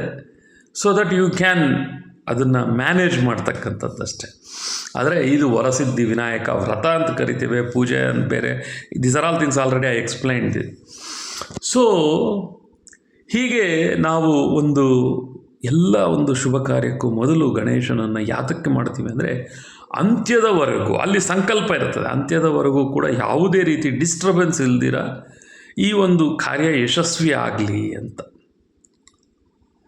ಸೊ ಈಗ ನೀವು ಅರ್ಥ ಮಾಡ್ಕೊಳ್ಳಿ, ಈ ಗಣೇಶ ಅನುಭವ, ಆ ಪೂಜೆ, ಅಲ್ಲಿ ಬರ್ತಕ್ಕಂತಹ ಒಂದು ಆ ಒಂದು ಟೈಮಿಂಗ್, ಆ ಕೊನೆಯವರೆಗೂ ಕೂಡ ಎಷ್ಟು ಅದ್ಭುತವಾಗಿ ಅದೆಲ್ಲ ನಡ್ಕೊಂಡು ಹೋಗಬೇಕು, ಏನೂ ತೊಂದರೆ ಇಲ್ದಿರ, ಅವಾಂತರಗಳಿಲ್ದಿರ, ಮಧ್ಯದಲ್ಲಿ ಯಾವುದೇ ರೀತಿಯಾದಂಥ ಡಿಸ್ಟರ್ಬೆನ್ಸ್ಗಳು, ಜಗಳಗಳು, ಕದನಗಳು ಏನೂ ಇಲ್ದಿರ ಎಷ್ಟು ಅದ್ಭುತವಾಗಿ ನಡಿಬೇಕು ಅನ್ನೋದಕ್ಕೋಸ್ಕರ ನಾವು ಮೊದಲನೇದಾಗಿ ಗಣಪತಿಯ ಪೂಜೆ, ಅನಂತರದಲ್ಲಿ ಪುಣ್ಯವನ್ನು ಮಾಡ್ತೇವೆ. ವರುಣನನ್ನು ಕರೆಸಿ, ವರುಣ ಇನ್ ದ ಸೆನ್ಸ್ ನೀರಿಗೆ ಪೂಜೆ ಮಾಡ್ತಕ್ಕಂಥದ್ದು ಹೇಳಿದೆ. ನೀರನ್ನು ಯಾತಕ್ಕೆ ಪೂಜೆ ಮಾಡ್ತೇವೆ? ನೀರು ಇನ್ ದ ಸೆನ್ಸ್ ನಮಗೆ ನೀರಿಲ್ಲದ ಜಾಗ ಇದ್ದರೂ ಒಂದೇ ಬಿಟ್ಟರು ಒಂದೇ. ಐ ವಾಸ್ ಎಕ್ಸ್ಪ್ಲೇನ್ಡ್ ಯಾವ ಥರ ಹೇಳ್ಬೋದು. ಬೆಳಗ್ಗೆ ನೀರು, ಸ್ನಾನ ಇಲ್ಲ, ಇನ್ನೊಂದಿಲ್ಲ, ಮತ್ತೊಂದಿಲ್ಲ, how you can get ready? ಇಲ್ಲ, ಅದು ಮಾನಸಿಕವಾಗಿ ತೊಂದರೆ, ನೀರಿಲ್ಲ ಅಂತಂದರೆ. ಬೆಳಗ್ಗೆ ಎದ್ದು ಅವ್ರುಗಳಿಗೆ ಫೋನ್ಗಳು ಮಾಡಿಕೊಂಡು ನೀರು ಕೊಡೋರಿಗೆ, ಅಥವಾ ಕರೆಂಟ್ ಇಲ್ಲ ಅಂದರೂ ಕೂಡ ಸಮಸ್ಯೆ. So these are all things will face. ನಾವು ನೀರು ಬೇಕು, ನೀರಿಗೆ ನಾವು ಇನ್ನೊಬ್ಬರಿಗೆ ಕಾಯ್ತಕ್ಕಂಥದ್ದು ಇದೆಯಲ್ಲ, so that it will automatically impact our real life. ಆ ಒಂದು ದಿನದ ಒಂದು ಒಳ್ಳೆಯ ದಿನವನ್ನು, ಬೆಳಗ್ಗೆ ನಮಗೆ ಹಲ್ಲುಜ್ಜೋದಕ್ಕೆ, ಮುಖ ತೊಳೆಯೋಕ್ಕೆ ನೀರಿಲ್ಲ ಅಂತಂದರೆ ದೆನ್ ಥಿಂಕ್ ನಾವು ಮಾನಸಿಕವಾಗಿ ಎಲ್ಲೋ ಒಂದು ಕಡೆ ತೊಳಲಾಟಕ್ಕೆ ಸಿಕ್ಕಾಕ್ಕೊಳ್ತೇವೆ. ದಿಸ್ ಈಸ್ ಹೌ ಆ ಥರ ತೊಂದರೆ ಬರಬಾರ್ದು ಅನ್ನೋದಕ್ಕೋಸ್ಕರ ಮೊದಲೇ ನಾವು ನೀರಿರ್ತಕ್ಕಂಥ ಸ್ಥಳದ ಆಯ್ಕೆಯನ್ನು ಮಾಡ್ಕೋಬೇಕಾಗತ್ತೆ. ಸೊ ಆಮೇಲೆ ಆ ನೀರನ್ನು ವ್ಯರ್ಥ ಮಾಡಬಾರ್ದು ಅಂತ ಹೇಳಿ, ಗಂಗೆ ಚ ಯಮುನೆ ಚೈವ ಗೋದಾವರಿ ಸರಸ್ವತಿ ಇಂಥ ಒಂದು ಶ್ಲೋಕವನ್ನು ಹೇಳಿದಾಗ ಅದು ಹೇಗೆ ಬಂದ್ಬಿಡ್ತದೆ, ಅದರಲ್ಲೆಲ್ಲ ನದಿಯಲ್ಲಿಯ ನೀರು ಅಂತಕ್ಕಂಥದ್ದು ಜ್ಞಾನದ ಸಂಕೇತ. ಅದು ಹೆಂಗೆ ಬಂದ್ಬಿಡುತ್ತೆ? ಇದು ಕಾವೇರಿ ನೀರಲ್ವಾ, ಈ ಕಾವೇರಿಗೆ ಗಂಗೆ ಯಮುನೆ ಎಲ್ಲ ಅದು ಹೆಂಗೆ ನೀವು ಮಂತ್ರ ಹೇಳಿಬಿಟ್ರೆ ಬಂದ್ಬಿಡುತ್ತೆ. ಮಹಾನ್ ಬುದ್ಧಿವಂತರೇ ಅಥವಾ ತಿಳ್ಕೋಬೇಕು ಅಂತಕ್ಕಂಥ ಆಸಕ್ತಿ ಇರ್ತಕ್ಕಂಥವ್ರೆ, ನೀರು ಟ್ರಾವೆಲ್ ಮಾಡುತ್ತೆ. ಇವಾಗ ನೀವು ಕಾವೇರಿಯನ್ನು ಇಲ್ಲಿ ನೋಡಿದ್ರೆ ಈ ನೀರು ಆವಿಯಾಗಿ ಬಿಸಿಲಿನಲ್ಲಿ ಮತ್ತದು ಮೋಡವಾಗಿ ಗಾಳಿಯಲ್ಲಿ ತೇಲಿಕೊಂಡು ಎಲ್ಲಿ ಹೋಗಿ ಬೀಳ್ತದೋ ಗೊತ್ತಿಲ್ಲ. ಇಲ್ಲಿರೋದು ಕಾವೇರಿನೇ. ಆದರೆ ಆ ಕಾವೇರಿಯನ್ನು ನಾವು ಯಾತಕ್ಕೆ ಪುಣ್ಯ ನದಿ ತೀರ್ಥದಲ್ಲಿ ಆ ಹೆಸರನ್ನಿಟ್ವಿ ಅಂತಕ್ಕಂಥದ್ದನ್ನು ನೀವೆಲ್ಲರೂ ಯೋಚನೆ ಮಾಡಬೇಕಾಗತ್ತೆ. ಕಾವೇರಿ, ಅದರಲ್ಲಿ ಒಂದು ದೈವತ್ವವನ್ನು ಇಟ್ವಿ ನಾವು, ದೈವದ ಸಾನ್ನಿಧ್ಯವನ್ನು ಕೊಟ್ವಿ. ಆ ಕಾವೇರಿ ನೀರನ್ನು ನಾವು ಕುಡಿದಾಗ ಆ ದೈವತ್ವ ಅದರಲ್ಲಿ ಸೇರಬೇಕು ಅಂತ ಹೇಳಿ. ಸೊ ಹೀಗೆ ಆ ನದಿಯ ತೀರ್ಥವನ್ನು ಹಾಗೆ ಹೇಳಲಿಲ್ಲ. ಗಂಗೆ ಚ ಯಮುನೆ ಚೈವ ಗೋದಾವರಿ ಸರಸ್ವತಿ ನರ್ಮದಾ ಸಿಂಧು ಕಾವೇರಿ ಜಲೇಸ್ಮಿನ್ ಸನ್ನಿಧಿಂ ಕುರು. ಇಲ್ಲಿ ಬುದ್ಧಿಗೆ ಕೆಲಸ ಕೊಟ್ಟರು. ಇಲ್ಲಿಲ್ಲಪ್ಪ, ಇಲ್ಲಿ ವಿದ್ಯೆ ಬೇಕು ಅಂತಕ್ಕಂಥದ್ದನ್ನು ತಿಳಿಸ್ಕೊಟ್ರು. ಎಜುಕೇಷನ್ ಅನ್ನೋದು ಇಲ್ಲಿ ಬೇಕು ನಿನಗೆ, ಇದು ಕಾವೇರಿನೇ. ನಿನ್ನ ಪ್ರಶ್ನೆ ಚೆನ್ನಾಗಿದೆ, ನೀನು ಕೇಳಿದ್ದು ಕರೆಕ್ಟ್. ಅದು ಹೆಂಗೆ ಬಂದ್ಬಿಡುತ್ತಾ ನದಿಯೆಲ್ಲ ನೀರು ಇಲ್ಲಿಗೆ ಅಂತ? ಅದೇನು ನೀವೇನು ತಂದು ಹಾಕಿದ್ದೀರಾ ಅಷ್ಟು ನದಿ ನೀರನ್ನು ಅಂತ? ಇಲ್ಲಿ ಆ ಸಾನ್ನಿಧ್ಯ ಬೇಕು ಅಂದಾಗ ನಿನ್ನಲ್ಲಿರ್ತಕ್ಕಂತಹ ಜ್ಞಾನದ್ದು ಸ್ಪಾರ್ಕ್ ಆಗಬೇಕು. It has to be. ಆ ಸ್ಪಾರ್ಕ್ನೆಸ್ಸು ನಿನಗೆ ಇಲ್ಲಿ ಬರಬೇಕು. ಆ ಸ್ಪಾರ್ಕ್ ಆದಾಗ ಅಲ್ವಾ ಇವ್ರು ಹೇಳಿದ್ದು ಕರೆಕ್ಟ್ ಅಲ್ವಾ, ಇದು ವಿಜ್ಞಾನ. ಬಾಷ್ಪೀಕರಣ ಅಂದರು ನೀರಿನಲ್ಲಿ. ಅದು ಇದೆಲ್ಲ ನಾವು ಎಷ್ಟನೇ ಕ್ಲಾಸು, 6ನೇ ಕ್ಲಾಸೋ 7ನೇ ಕ್ಲಾಸಲ್ಲೋ ಇಲ್ಲ 8ನೇ ಕ್ಲಾಸಲ್ಲೋ ಓದಿರ್ತೀವಿ.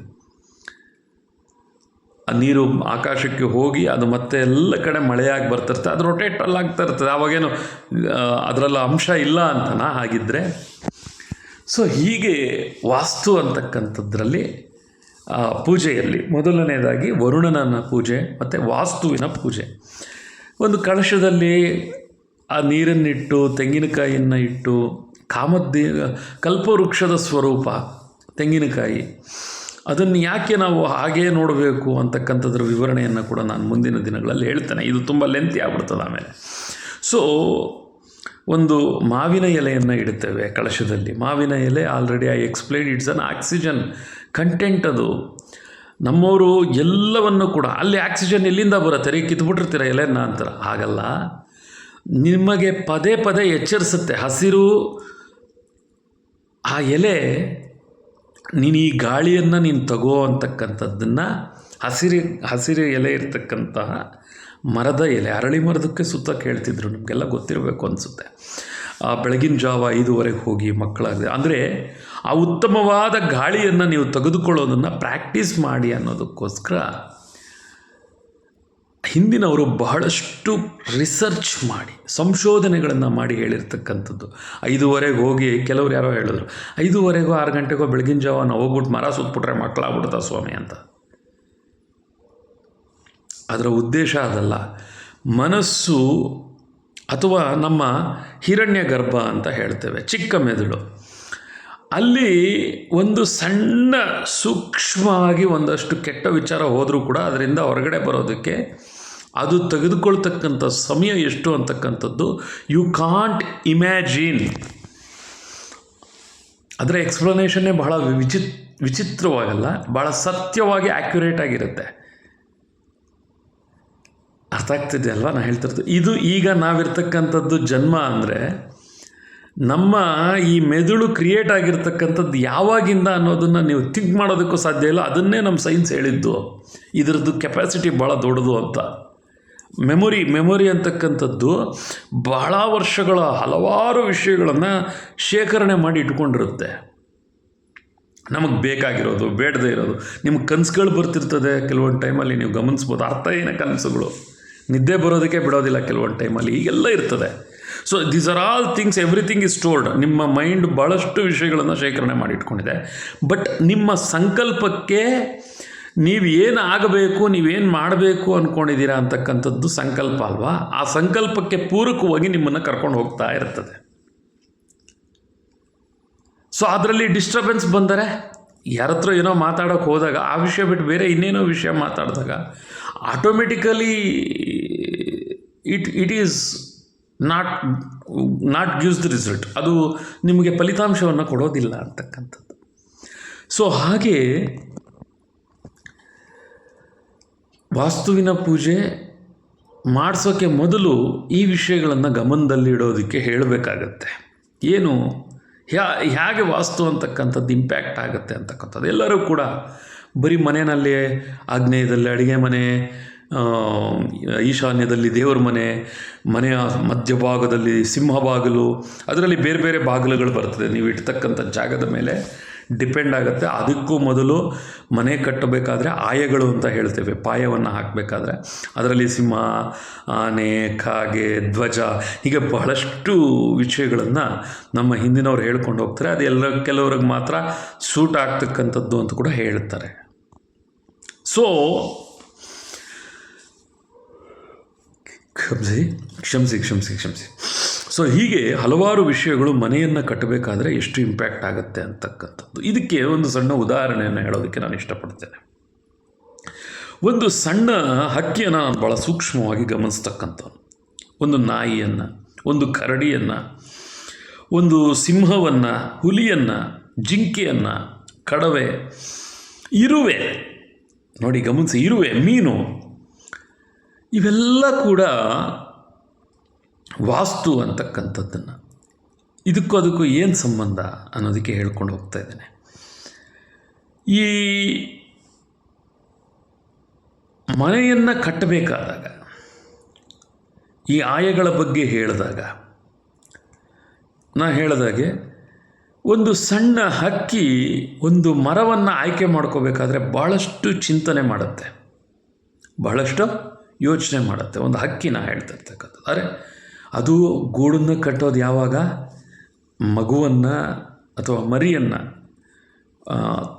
ಅದನ್ನು ಪ್ರೊಟೆಕ್ಟ್ ಮಾಡ್ಕೊಳ್ಳೋದಕ್ಕೋಸ್ಕರ ಒಂದು ಮನೆಯನ್ನು ಕಟ್ಟುತ್ತೆ.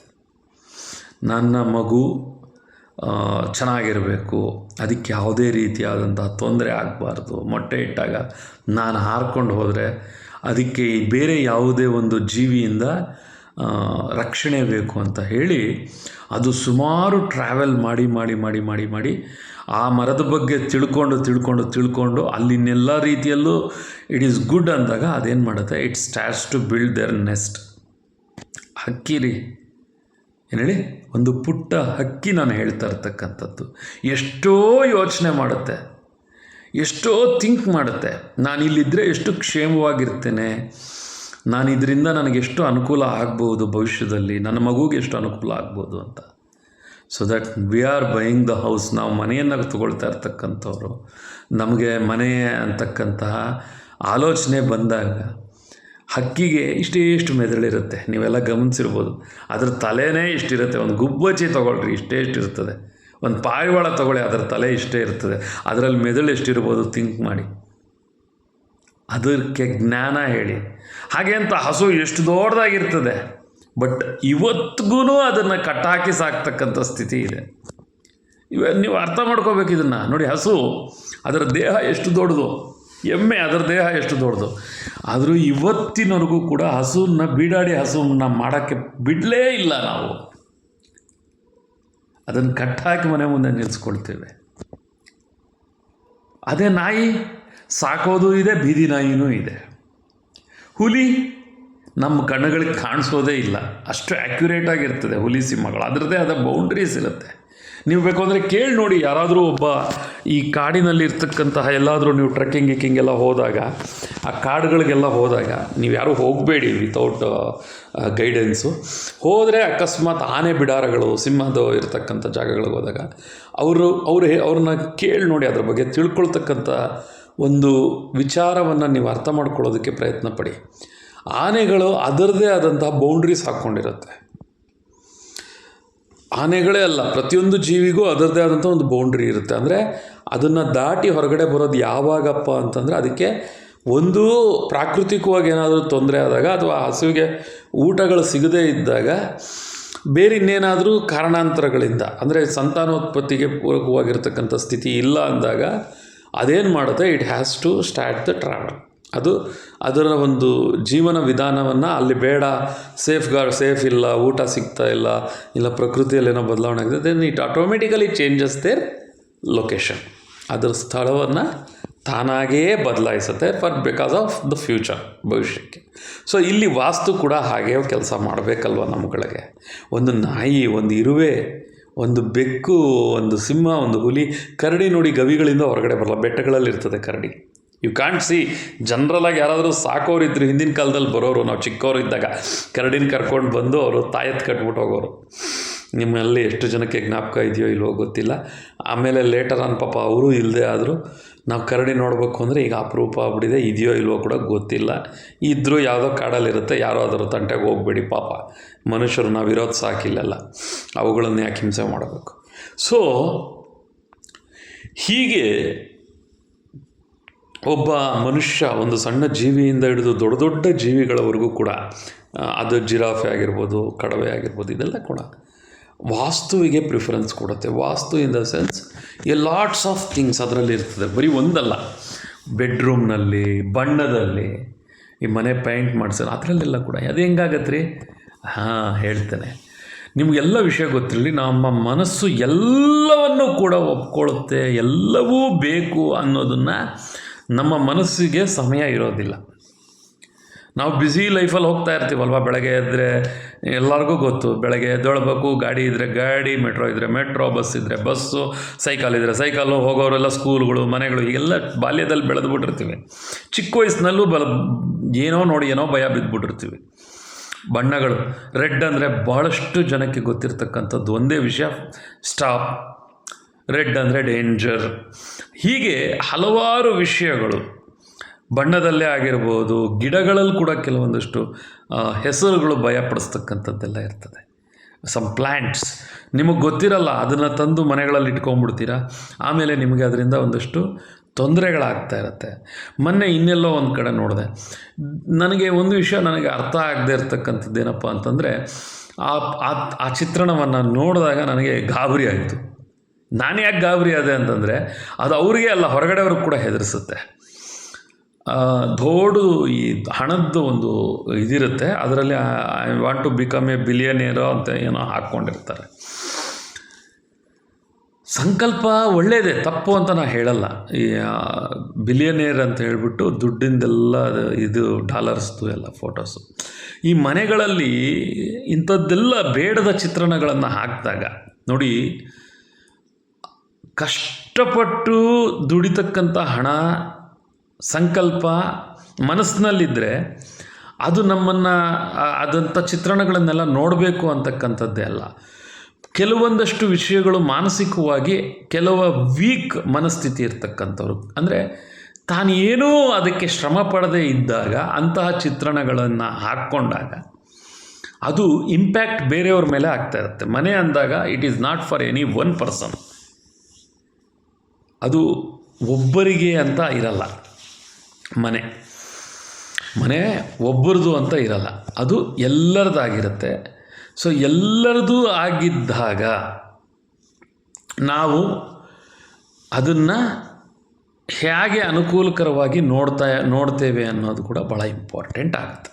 How we are observe that ಅಂತ, ಮನೆ ಅನ್ನೋದನ್ನು ಹೇಗೆ ಅನುಕೂಲಕರವಾಗಿ ನೋಡ್ತೀವಿ ಅಂತ. ಸೊ ಈಗ ವಿಷಯಕ್ಕೆ ಬರೋದಾದರೆ, ನಾವು ಈ ಮನೆಯ ವಾಸ್ತುವಿನಲ್ಲಿ ನಾನು ಹೇಳ್ದಂಗೆ ಅಡುಗೆ ಮನೆಯನ್ನು ಆಗ್ನೇಯದಲ್ಲೇ ಯಾಕಿಟ್ರು, ದೇವರನ್ನು ಈಶಾನ್ಯದಲ್ಲೇ ಯಾಕಿಡಬೇಕು ಅಂತ ಹೇಳಿದ್ರು, ಬಾತ್ರೂಮನ್ನು ವಾಯುವ್ಯದಲ್ಲೇ ಯಾಕಿಡಬೇಕು ಅಂದರು. ಹಾಗಿದ್ದರೆ ಎಲ್ಲವೂ ಕೂಡ ಇದೇ ರೀತಿಯಾಗೇ ಇರಬೇಕಾ? ಭಾರವನ್ನು ತೆಗೆದು ನೈಋತ್ಯಲ್ಲಿಡು ಅಂತ ಹೇಳಿದ್ರು. ಯಾಕೆ ಈ ಥರ ಎಲ್ಲ ಹೇಳಿದ್ರು ನಮ್ಮ ಹಿರಿಯರು? ಅದನ್ನೇ ಇರ್ತಕ್ಕಂತಹ ಕಾರಣಗಳಾದರೂ ಏನು ಅನ್ನೋದಾದರೆ, ಇದಕ್ಕೆ ನೀವು ಈ ದೈವತ್ವದ ವಿಚಾರಕ್ಕೆ ಬರಬೇಕಾಗ್ತದೆ, ಆಧ್ಯಾತ್ಮಿಕಕ್ಕೆ. ಮನೆಯೇ ಮಂತ್ರಾಲಯ, ಮನಸ್ಸೇ ದೇವಾಲಯ ಅಂತ ಹೇಳಿದ್ರು. ಮನೆಯೇ ಮಂತ್ರಾಲಯ, ಮನಸ್ಸೇ ದೇವಾಲಯ. ಏನು ಹಾಗಿದ್ರೆ ಮನೆಯ ಮಂತ್ರಾಲಯ ಆಗಬೇಕು ಅಂದರೆ ಅಷ್ಟು ಸುಲಭಕ್ಕೆ ಆಗೋದು ಇಲ್ಲ. ಅದು ಪ್ರಯತ್ನ ನಿಲ್ಲದೇ ಇದ್ದರೆ, ನಮಗೆಲ್ಲ ರೀತಿಯಲ್ಲಿ ದೇವರ ಅನುಗ್ರಹ ಇದ್ದರೆ ಸಾಧ್ಯ ಆಗುತ್ತೇನೋ, ಆಗಬಹುದು, ಆಗಿದೆ. ಆದರೆ ಪ್ರಯತ್ನ ನಿಲ್ಲಿಸಬಾರದು ಅಂತಕ್ಕಂಥದ್ದು. ಮನೆಯೇ ಮಂತ್ರಾಲಯ ಅಂದಾಗ ನೋಡಿ, ಇಲ್ಲಿ ನೀವು ದೇವರ ಪುಸ್ತಕಗಳಲ್ಲಿ ಮನೆಯ ವಾಸ್ತುವಿನ ಬಗ್ಗೆ ಅಲ್ಲೇ ಉಲ್ಲೇಖ ಮಾಡಿರ್ತಾರೆ. ಬಟ್ ಇದನ್ನು ಮಾಡ್ಕೋಬೇಕು ಅಂದರೆ ಮಾನಸಿಕವಾಗಿ ಭಾಳಷ್ಟು ತಯಾರಿ ನಡೆಸಿರಬೇಕಾಗತ್ತೆ. ಭಾಳಷ್ಟು ವಿಚಾರಗಳು, ಮನೆಯನ್ನು ದೇವಾಲಯ ಮಾಡಿಬಿಡ್ತೀವಿ, ದೇವಾಲಯದ ರೀತಿ ನೋಡ್ಕೋತಾ ಇದ್ದೀವಿ ನಾವು ಅಂತ ಹೇಳ್ತಕ್ಕಂಥವ್ರಿಗೆ ಅದು ಸುಲಭದ ವಿಚಾರ ಅಲ್ಲ ಅನ್ನೋದಕ್ಕೋಸ್ಕರ ಇಲ್ಲಿ ಶುದ್ಧತೆಯನ್ನು ಮೀರಿಸಿದ್ದು ಮಡಿ ಅಂತಕ್ಕಂಥದ್ದನ್ನು ನಾವು ಗಮನದಲ್ಲಿ ಇಟ್ಕೋಬೇಕಾಗುತ್ತೆ. ಶುದ್ಧತೆಗೆ ಮೀರಿದ್ದು ಸಿಂಪಲಪ್ಪ. ಕೆಲವ್ರು ಹೇಳ್ತಾರೆ ಗೊತ್ತಾ, ನಾನು ಅಂದರೆ ನಮ್ಮ ಅಪ್ಪ ಅಂತಾರೆ. ಅಂದರೆ ಆ ವಿಷಯದಲ್ಲಿ ನಾವು ಅದಕ್ಕಿಂತ ಹೆಚ್ಚಿಗೆ ತಿಳ್ಕೊಂಡಿರ್ತಕ್ಕಂಥವ್ರು ಅಂತ. ಸೊ ಈ ಆಚರಣೆಗೆ ಮೊದಲು ನಮಗೆ ಬೇಕಾಗಿರ್ತಕ್ಕಂಥದ್ದು ಅಂತಹ ಒಂದು ಅನುಕೂಲಕರವಾಗಿರ್ತಕ್ಕಂತಹ ಒಂದಷ್ಟು ನಿರ್ಮಾಣ ಸ್ಥಿತಿ. ಅದಿಲ್ಲದೊರ್ತು ನಾವು ಅದನ್ನು ಆಚರಣೆ ಮಾಡಿದ್ರೆ ಹಾಸ್ಯಾಸ್ಪದವಾಗಿರುತ್ತೇನೋ ಅನಿಸುತ್ತೆ ನನಗೆ. ಸೊ ಮನೆಯಲ್ಲಿ ಶುದ್ಧತೆ ವಾಸ್ತುವಿನ ಒಂದು ಭಾಗ. ಅನಂತರದಲ್ಲಿ ಕೆಲವಷ್ಟು ವಿಷಯಗಳು ಅವ್ರಿಗೆ ವಿಶ್ಲೇಷಣೆ ಮಾಡ್ಕೊಳ್ತಾ ಹೋದೆ ನಾನು. ಏನು ವಾಸ್ತುವಿನಲ್ಲಿ ಅದು ಬಣ್ಣದ ಬಗ್ಗೆ ಹೇಳಿದೆ. ಅನಂತರದಲ್ಲಿ ಇನ್ನಷ್ಟು ಏನು ಹೇಳಿದೆ, ಈ ಮಂತ್ರದಿಂದ ಹೇಳಿದಾಗ ಅರ್ಥವಾಗೋದಿಲ್ಲ, ಅದರ ವಿವರಣೆಯನ್ನು ಈ ರೀತಿಯಾಗಿ ಪುಸ್ತಕಗಳಲ್ಲಿ ಭಾಳಷ್ಟು ಕೊಟ್ಟಿದ್ದಾರೆ. ಅದನ್ನು ಅದು ಇಡಬಹುದು, ಇದು ಇಡಬಾರ್ದು, ಮನೆಯಲ್ಲಿ ಒಡೆದಿರ್ತಕ್ಕಂಥ ಗಾಜಿರಬಾರ್ದು, ಕನ್ನಡಿಯನ್ನು ಶುದ್ಧವಾಗಿ ಇಟ್ಕೋಬೇಕು. ನಾವು ಮುಖಗಳನ್ನು ನೋಡ್ಕೊಳ್ತೇವೆ ಕನ್ನಡಿಯಲ್ಲಿ. ಅದು ಆ ಕನ್ನಡಿಯಲ್ಲಿ ಮುಖವನ್ನು ನೋಡಿದಾಗ ಅದರ ಮೇಲೆ ಏನೇನೋ ಕರೆಗಳೆಲ್ಲ ಇದ್ದಾಗ ಅದು ನಿಮ್ಮ ಮನಸ್ಸಿನ ಮೇಲೆ ಇಂಪ್ಯಾಕ್ಟ್ ಆಗುತ್ತೆ. ಯಾಕೆಂದರೆ ನಿಮ್ಮ ಮುಖ ಅದರಲ್ಲಿ ಕಾಣಿಸುತ್ತಲ್ವ. ಆ ಕನ್ನಡಿ ಶುದ್ಧ ಇಲ್ಲ ಅಂತಂದರೆ ನಿಮ್ಮ ಮನಸ್ಸು ಆ ಕಲೆಗಳನ್ನೆಲ್ಲ ಗೊತ್ತಿದ್ದೋ ಗೊತ್ತಿಲ್ಲದೇನೋ ಶೇಖರಣೆ ಮಾಡಿಟ್ಕೊಳ್ತಾ ಇರ್ತದೆ. ಸೊ ಹೀಗೆ ವಾಸ್ತು ಅಂತಕ್ಕಂಥದ್ದು ಮನೆಯಲ್ಲಿ ಇನ್ನೂ ವಿಚಾರವಾಗಿ ಹೇಳಬೇಕು ಅಂತಂದರೆ ಯಾವುದೋ ಒಂದು ವಸ್ತುವನ್ನು ವೆರಿ ಸಿಂಪಲ್, ಎಲ್ಲಿ ವಸ್ತು ಅಲ್ಲಿರಬೇಕು, ಅದು ವಾಸ್ತು. ವೆರಿ ಸಿಂಪಲ್, ಎಲ್ಲಿ ವಸ್ತು ಅಲ್ಲಿ ಇರಬೇಕು. ದೇವರ ಮನೆಯ ವಸ್ತುಗಳು ದೇವರ ಮನೆಯಲ್ಲಿ, ಬಾತ್ರೂಮ್ನಲ್ಲಿರ್ತಕ್ಕಂಥ ವಸ್ತುಗಳು ಬಾತ್ರೂಮಲ್ಲಿ, ಬೆಡ್ರೂಮ್ನಲ್ಲಿರ್ತಕ್ಕಂಥ ವಸ್ತುಗಳು ಬೆಡ್ರೂಮ್ನಲ್ಲಿ. ಈಗ ಎಲ್ಲರಿಗೂ ಒಂದು ಪ್ರಶ್ನೆ ಉದ್ಭವ ಆಗ್ಬೋದು, ಸ್ವಾಮಿ ನಾವು ಅಷ್ಟು ದೊಡ್ಡ ಮನೆ ನಮ್ಮಲ್ಲಿಲ್ಲ, ನಾವು ಯಾವುದೋ ಒಂದು ಸಣ್ಣ ಮನೇಲಿದ್ದೀವಿ, ನಮ್ಗೆ ಯಾವ ವಾಸ್ತು ನೀವು ಹೇಳೋದೆಲ್ಲ ಕೇಳಿದ್ರೆ ನಮ್ಗಾಗತ್ತಾ, ಸಾಧ್ಯನಾ ಅಂತ. ನೋಡಿ, ಜೀವನದಲ್ಲಿ ಅಭಿವೃದ್ಧಿ ಅಂತಕ್ಕಂಥದ್ದು ವೆರಿ ವೆರಿ ಇಂಪಾರ್ಟೆಂಟ್, ಯಾರ ಜೀವನದಲ್ಲಾದರೂ ಕೂಡ. ನಾನು ಭಾಳಷ್ಟು ಮಂದಿಗೆ ಅದನ್ನೇ ಹೇಳ್ತೇನೆ, ತಂದೆ ತಾಯಿ ತಾತ ಮುತ್ತಾತ ಇವ್ರದ್ದು ಆಸ್ತಿಗಳನ್ನು ನೋಡಿ ಬದುಕೋದನ್ನು ಬಿಟ್ಬಿಡಿ. ಸ್ವತಃ ನೀವೇನು ಮಾಡ್ಕೊಂಡಿದ್ದೀರಿ, ನೀವೇನು ಮಾಡ್ಕೊಳ್ತೀರಾ ಅನ್ನೋದನ್ನು ನೋಡಿ ಜೀವನ ನಿಮ್ಗೆ ಆವಾಗ ಗೊತ್ತಾಗುತ್ತೆ ಅಂತ. ಧೈರ್ಯ ಇರುತ್ತದೆ ರೀ, ಧೈರ್ಯ ಬಂದ್ಬಿಡ್ತದೆ. ನಮ್ಮ ಅಪ್ಪಂದಿದೆ, ನಮ್ಮ ತಾತಂದಿದೆ, ನಮ್ಮ ಅಮ್ಮನ ಆಸ್ತಿ ಇದೆ, ಅಯ್ಯೋ ಏನು ಮಾಡಿದ್ರು ಅದನ್ನು ಕರಗಿಸಿದ್ರು ನಮ್ಗೆ ಕರಗಲ್ಲ ಅಂತಕ್ಕಂಥ ಒಂದು ಕೆಟ್ಟ ಧೈರ್ಯ ಅಂತ ನಾನು ಹೇಳ್ತೇನೆ ಅದನ್ನು. ಅದು ಬೇರೆ ಇನ್ಯಾವುದೋ ಹಾದಿಯನ್ನು ತೋರಿಸುತ್ತೆ ಜೀವನದಲ್ಲಿ. ಅದು ನೀವು ಅದನ್ನು ಕರಗಿಸಿ ಅಂತ ಮಾಡಿರ್ತಕ್ಕಂಥದ್ದಲ್ಲ, ನೀವು ಅದನ್ನು ಬೆಳೆಸಿ ಅಂತ ಮಾಡ್ತಕ್ಕಂಥದ್ದು ಆಸ್ತಿ ಅಂತಕ್ಕಂಥದ್ದು. ಅದು ಹೇಗಿರಬೇಕು ಆಸ್ತಿ ಅಂತಂದರೆ, ಈ ಅಗ್ರಿಕಲ್ಚರ್ ಲ್ಯಾಂಡು, ಬೆಳೆ ಬೆಳೆದು ಅದನ್ನು ಮತ್ತೆ ಇನ್ನಷ್ಟು ಜನಕ್ಕೆ ದಾರಿದೀಪ ಆಗ್ತಕ್ಕಂಥದ್ದು. ಆ ನಂತರದಲ್ಲಿ ಅದರಲ್ಲಿ ಬಂದಂಥದ್ರಲ್ಲಿ ಸೋರ್ಸ್ ಮಾಡ್ಕೊಳ್ತಕ್ಕಂಥದ್ದು. ಹೀಗೆ ಇದೆಲ್ಲ ಕೂಡ ಒಂದು ಆರ್ಥಿಕ ವ್ಯವಸ್ಥೆಯಲ್ಲಿ ಬರ್ತಕ್ಕಂಥದ್ದು. ಸೊ ನಾನೀಗ ವಾಸ್ತುವಿಗೆ ಬರೋದಾದರೆ ಈ ಕೀ ಚೈನ್ ಅಂತಕ್ಕಂಥದ್ದು, ಕೀ ಇಡ್ತಕ್ಕಂಥ ಜಾಗದಲ್ಲಿ ಕೀನ ಇಟ್ಟಾಗ ಅವಸರಕ್ಕೆ ಹೋಗಬೇಕು ಅಂದಾಗ ಅದು ನಮ್ಮ ಕೈಗೆ ಸಿಗುತ್ತೆ. ಅದು ಸಿಕ್ಕಾಗ ಏನಾಗುತ್ತೆ, ನಮ್ಮ ಕೆಲಸ ಬೇಗ ಆಗುತ್ತೆ. ಯಾವ ಮಕ್ಕಳು ಮನೆಯಲ್ಲಿರ್ತಕ್ಕಂಥ ಕೆಲಸದವರು ಅಥವಾ ಮನೆಯವರು ಯಾವುದೋ ಆ ಥರದಲ್ಲಿ ಅದೆಲ್ಲೋ ಬೀಳಿಸ್ಬಿಟ್ಟಾಗ ನಮ್ಮ ಸಮಯ ಎಷ್ಟು ವ್ಯರ್ಥ ಆಗುತ್ತೆ, ಆಮೇಲೆ ಆಗಬೇಕಾದಂಥ ಕೆಲಸಕ್ಕೆ ಎಷ್ಟು ತೊಂದರೆ ಆಗುತ್ತೆ ಅನ್ನೋದನ್ನು ಈಗ ನೀವು ಗಮನಿಸಿ ನೋಡಿ. ಸೊ ಎಲ್ಲೋ ಒಂದು ಕಡೆ ಅದು ನಮಗೆ ತೊಂದರೆ ಆಗುತ್ತೆ, ಸಮಯಕ್ಕೆ ತೊಂದರೆ ಮಾಡುತ್ತೆ, ಮನಸ್ಸಿಗೆ ತೊಂದರೆ ಮಾಡುತ್ತೆ. Again it is the failure. ಅದರಿಂದ ಬರ್ತಕ್ಕಂಥ ರಿಸಲ್ಟ್ ಅಂತ ಉತ್ತಮವಾಗಿರೋದಿಲ್ಲ ಅಂತ. ಸೊ ಯಾವ ವಸ್ತು ಎಲ್ಲಿರಬೇಕೋ ಅಲ್ಲಿ ಇರ್ತಕ್ಕಂಥದ್ದು ಉತ್ತಮ ವಾಸ್ತುವಿಗೆ ಉದಾಹರಣೆ. ಇದೇ ವಾಸ್ತು ಮತ್ತು ವರುಣ ಎರಡೇ ವಿಷಯನ ಹೇಳಿರ್ತಕ್ಕಂಥದ್ದು. ಆನಂತರದಲ್ಲಿ ಬ್ರಾಹ್ಮಣರು ಪುಣ್ಯಾಹ ವಾಚನ ಅಂತ, ಸ್ವಸ್ತಿ ವಾಚನ ಅಂತ ಅವರ ಆಶೀರ್ವಾದವನ್ನು ಪಡ್ಕೊಳ್ತಕ್ಕಂಥದ್ದು. ಹಿಂದಿನ ಕಾಲದಲ್ಲಿ ಮಿನಿಮಮ್ ಗ್ಯಾರಂಟಿನಲ್ಲಿ ಇದನ್ನು ಒಬ್ಬ ಬ್ರಾಹ್ಮಣ ಕಲ್ತಿರಬೇಕಾಗಿರ್ತಿತ್ತು. ಅಂದರೆ ಒಬ್ಬ ಬ್ರಾಹ್ಮಣ ಮಿನಿಮಮ್ ಗ್ಯಾರಂಟಿನಲ್ಲಿ ಇದನ್ನು ಇಷ್ಟನ್ನ ಗಣಪತಿ ಪೂಜೆ, ಪುಣ್ಯಾಹ ವಾಚನ ತಾನು ಮಾಡೋದನ್ನು ಕಲ್ತಿರಬೇಕಾಗಿರ್ತಿತ್ತು. ಇಲ್ಲಿ ಅನಿವಾರ್ಯ ಕಾರಣ, ಜೀವನ ವಿಧಾನಗಳು ಬದಲಾಗಿರ್ತಕ್ಕಂಥದ್ದು, ಇವತ್ತಿನ ಸ್ಥಿತಿಯಲ್ಲಿ ನಾವು ಬದುಕ್ತಕ್ಕಂತಹ ಒಂದು ಏನು ರೂಪುರೇಷೆಗಳು ಹಾಕ್ಕೊಂಡಿರ್ತಕ್ಕಂಥದ್ದು, ಇದೆಲ್ಲ ನೋಡಿದಾಗ ಇದೆಲ್ಲ ಅಸಾಧ್ಯವಾದ ಮಾತು. ಆದರೂ ಭಾಳಷ್ಟು ಮಂದಿ ಇದನ್ನು ಫಾಲೋ ಮಾಡ್ತಾ ಇದ್ದಾರೆ. ಸೊ ಹಾಗೆ ವಾಸ್ತು ವರುಣನ ಒಂದು ಪೂಜೆ ಆಗುತ್ತೆ. ಅಲ್ಲಿ ಹಲವಾರು ಮಂತ್ರಗಳಿಂದ ನಾನು ಹೀಗೆ ಹೇಳಿದ್ನಲ್ಲ, ಇದರ ವಿಶ್ಲೇಷಣೆಯನ್ನು ಮಾಡಬೇಕಾಗತ್ತೆ.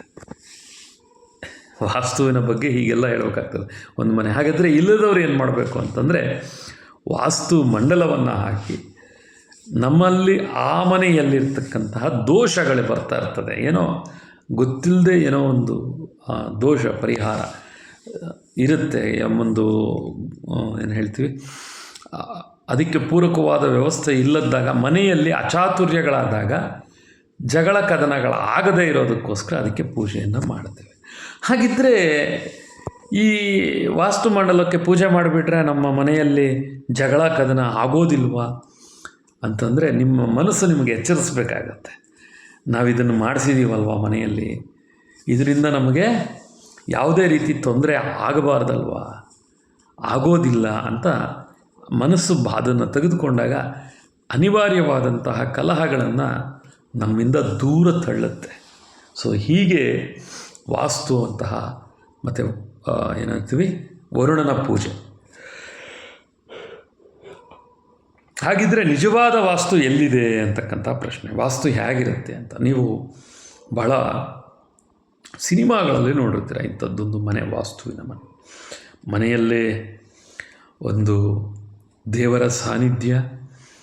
ಆಮೇಲೆ ತೊಟ್ಟಿ ಮನೆ ಅಂತ ನೀವೆಲ್ಲ ಕೇಳಿರ್ತೀರ. ಅದು ಬಿಸಿಲು, ಸಮರ್ಪಕವಾದ ಬಿಸಿಲು ಕೊಡುತ್ತೆ, ಮಳೆಯನ್ನು ಕೊಡುತ್ತೆ, ಅದರಲ್ಲಿ ಆಕಾಶ ತತ್ವ ಇರ್ತದೆ, ಭೂಮಿ ತತ್ವ ಇರ್ತದೆ, ಮಧ್ಯದಲ್ಲಿ ಬೃಂದಾವನ ಇರ್ತದೆ, ಅಲ್ಲಿ ಭೂಮಿಯ ತತ್ವವನ್ನು ಇಟ್ಟಿರ್ತಾರೆ.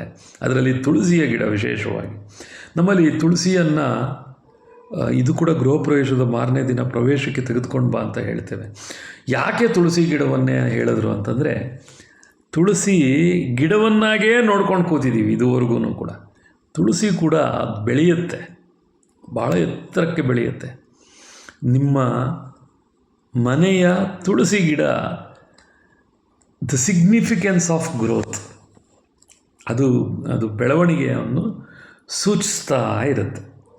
ಸೊ ದ್ಯಾಟ್ ಈ ತೊಟ್ಟಿ ಮನೆ ಅಂತಕ್ಕಂಥದ್ದು ಇದೆಯಲ್ಲ, ಅಲ್ಲಿ ಮಧ್ಯದಲ್ಲಿ ಒಂದಷ್ಟು ಜಾಗದಲ್ಲಿ ಅಂದರೆ ಓಪನ್ ಸ್ಪೇಸ್ ಇರುತ್ತೆ. ಆ ಮಧ್ಯದಲ್ಲಿ ಆ ತುಳಸಿ ಗಿಡವನ್ನು ಇಟ್ಟರೆ ಅದು ಬೆಳೀತಾ ಬೆಳೀತಾ ಬೆಳೀತಾ ಹೋಗುತ್ತೆ. ಅದು ಕೂಡ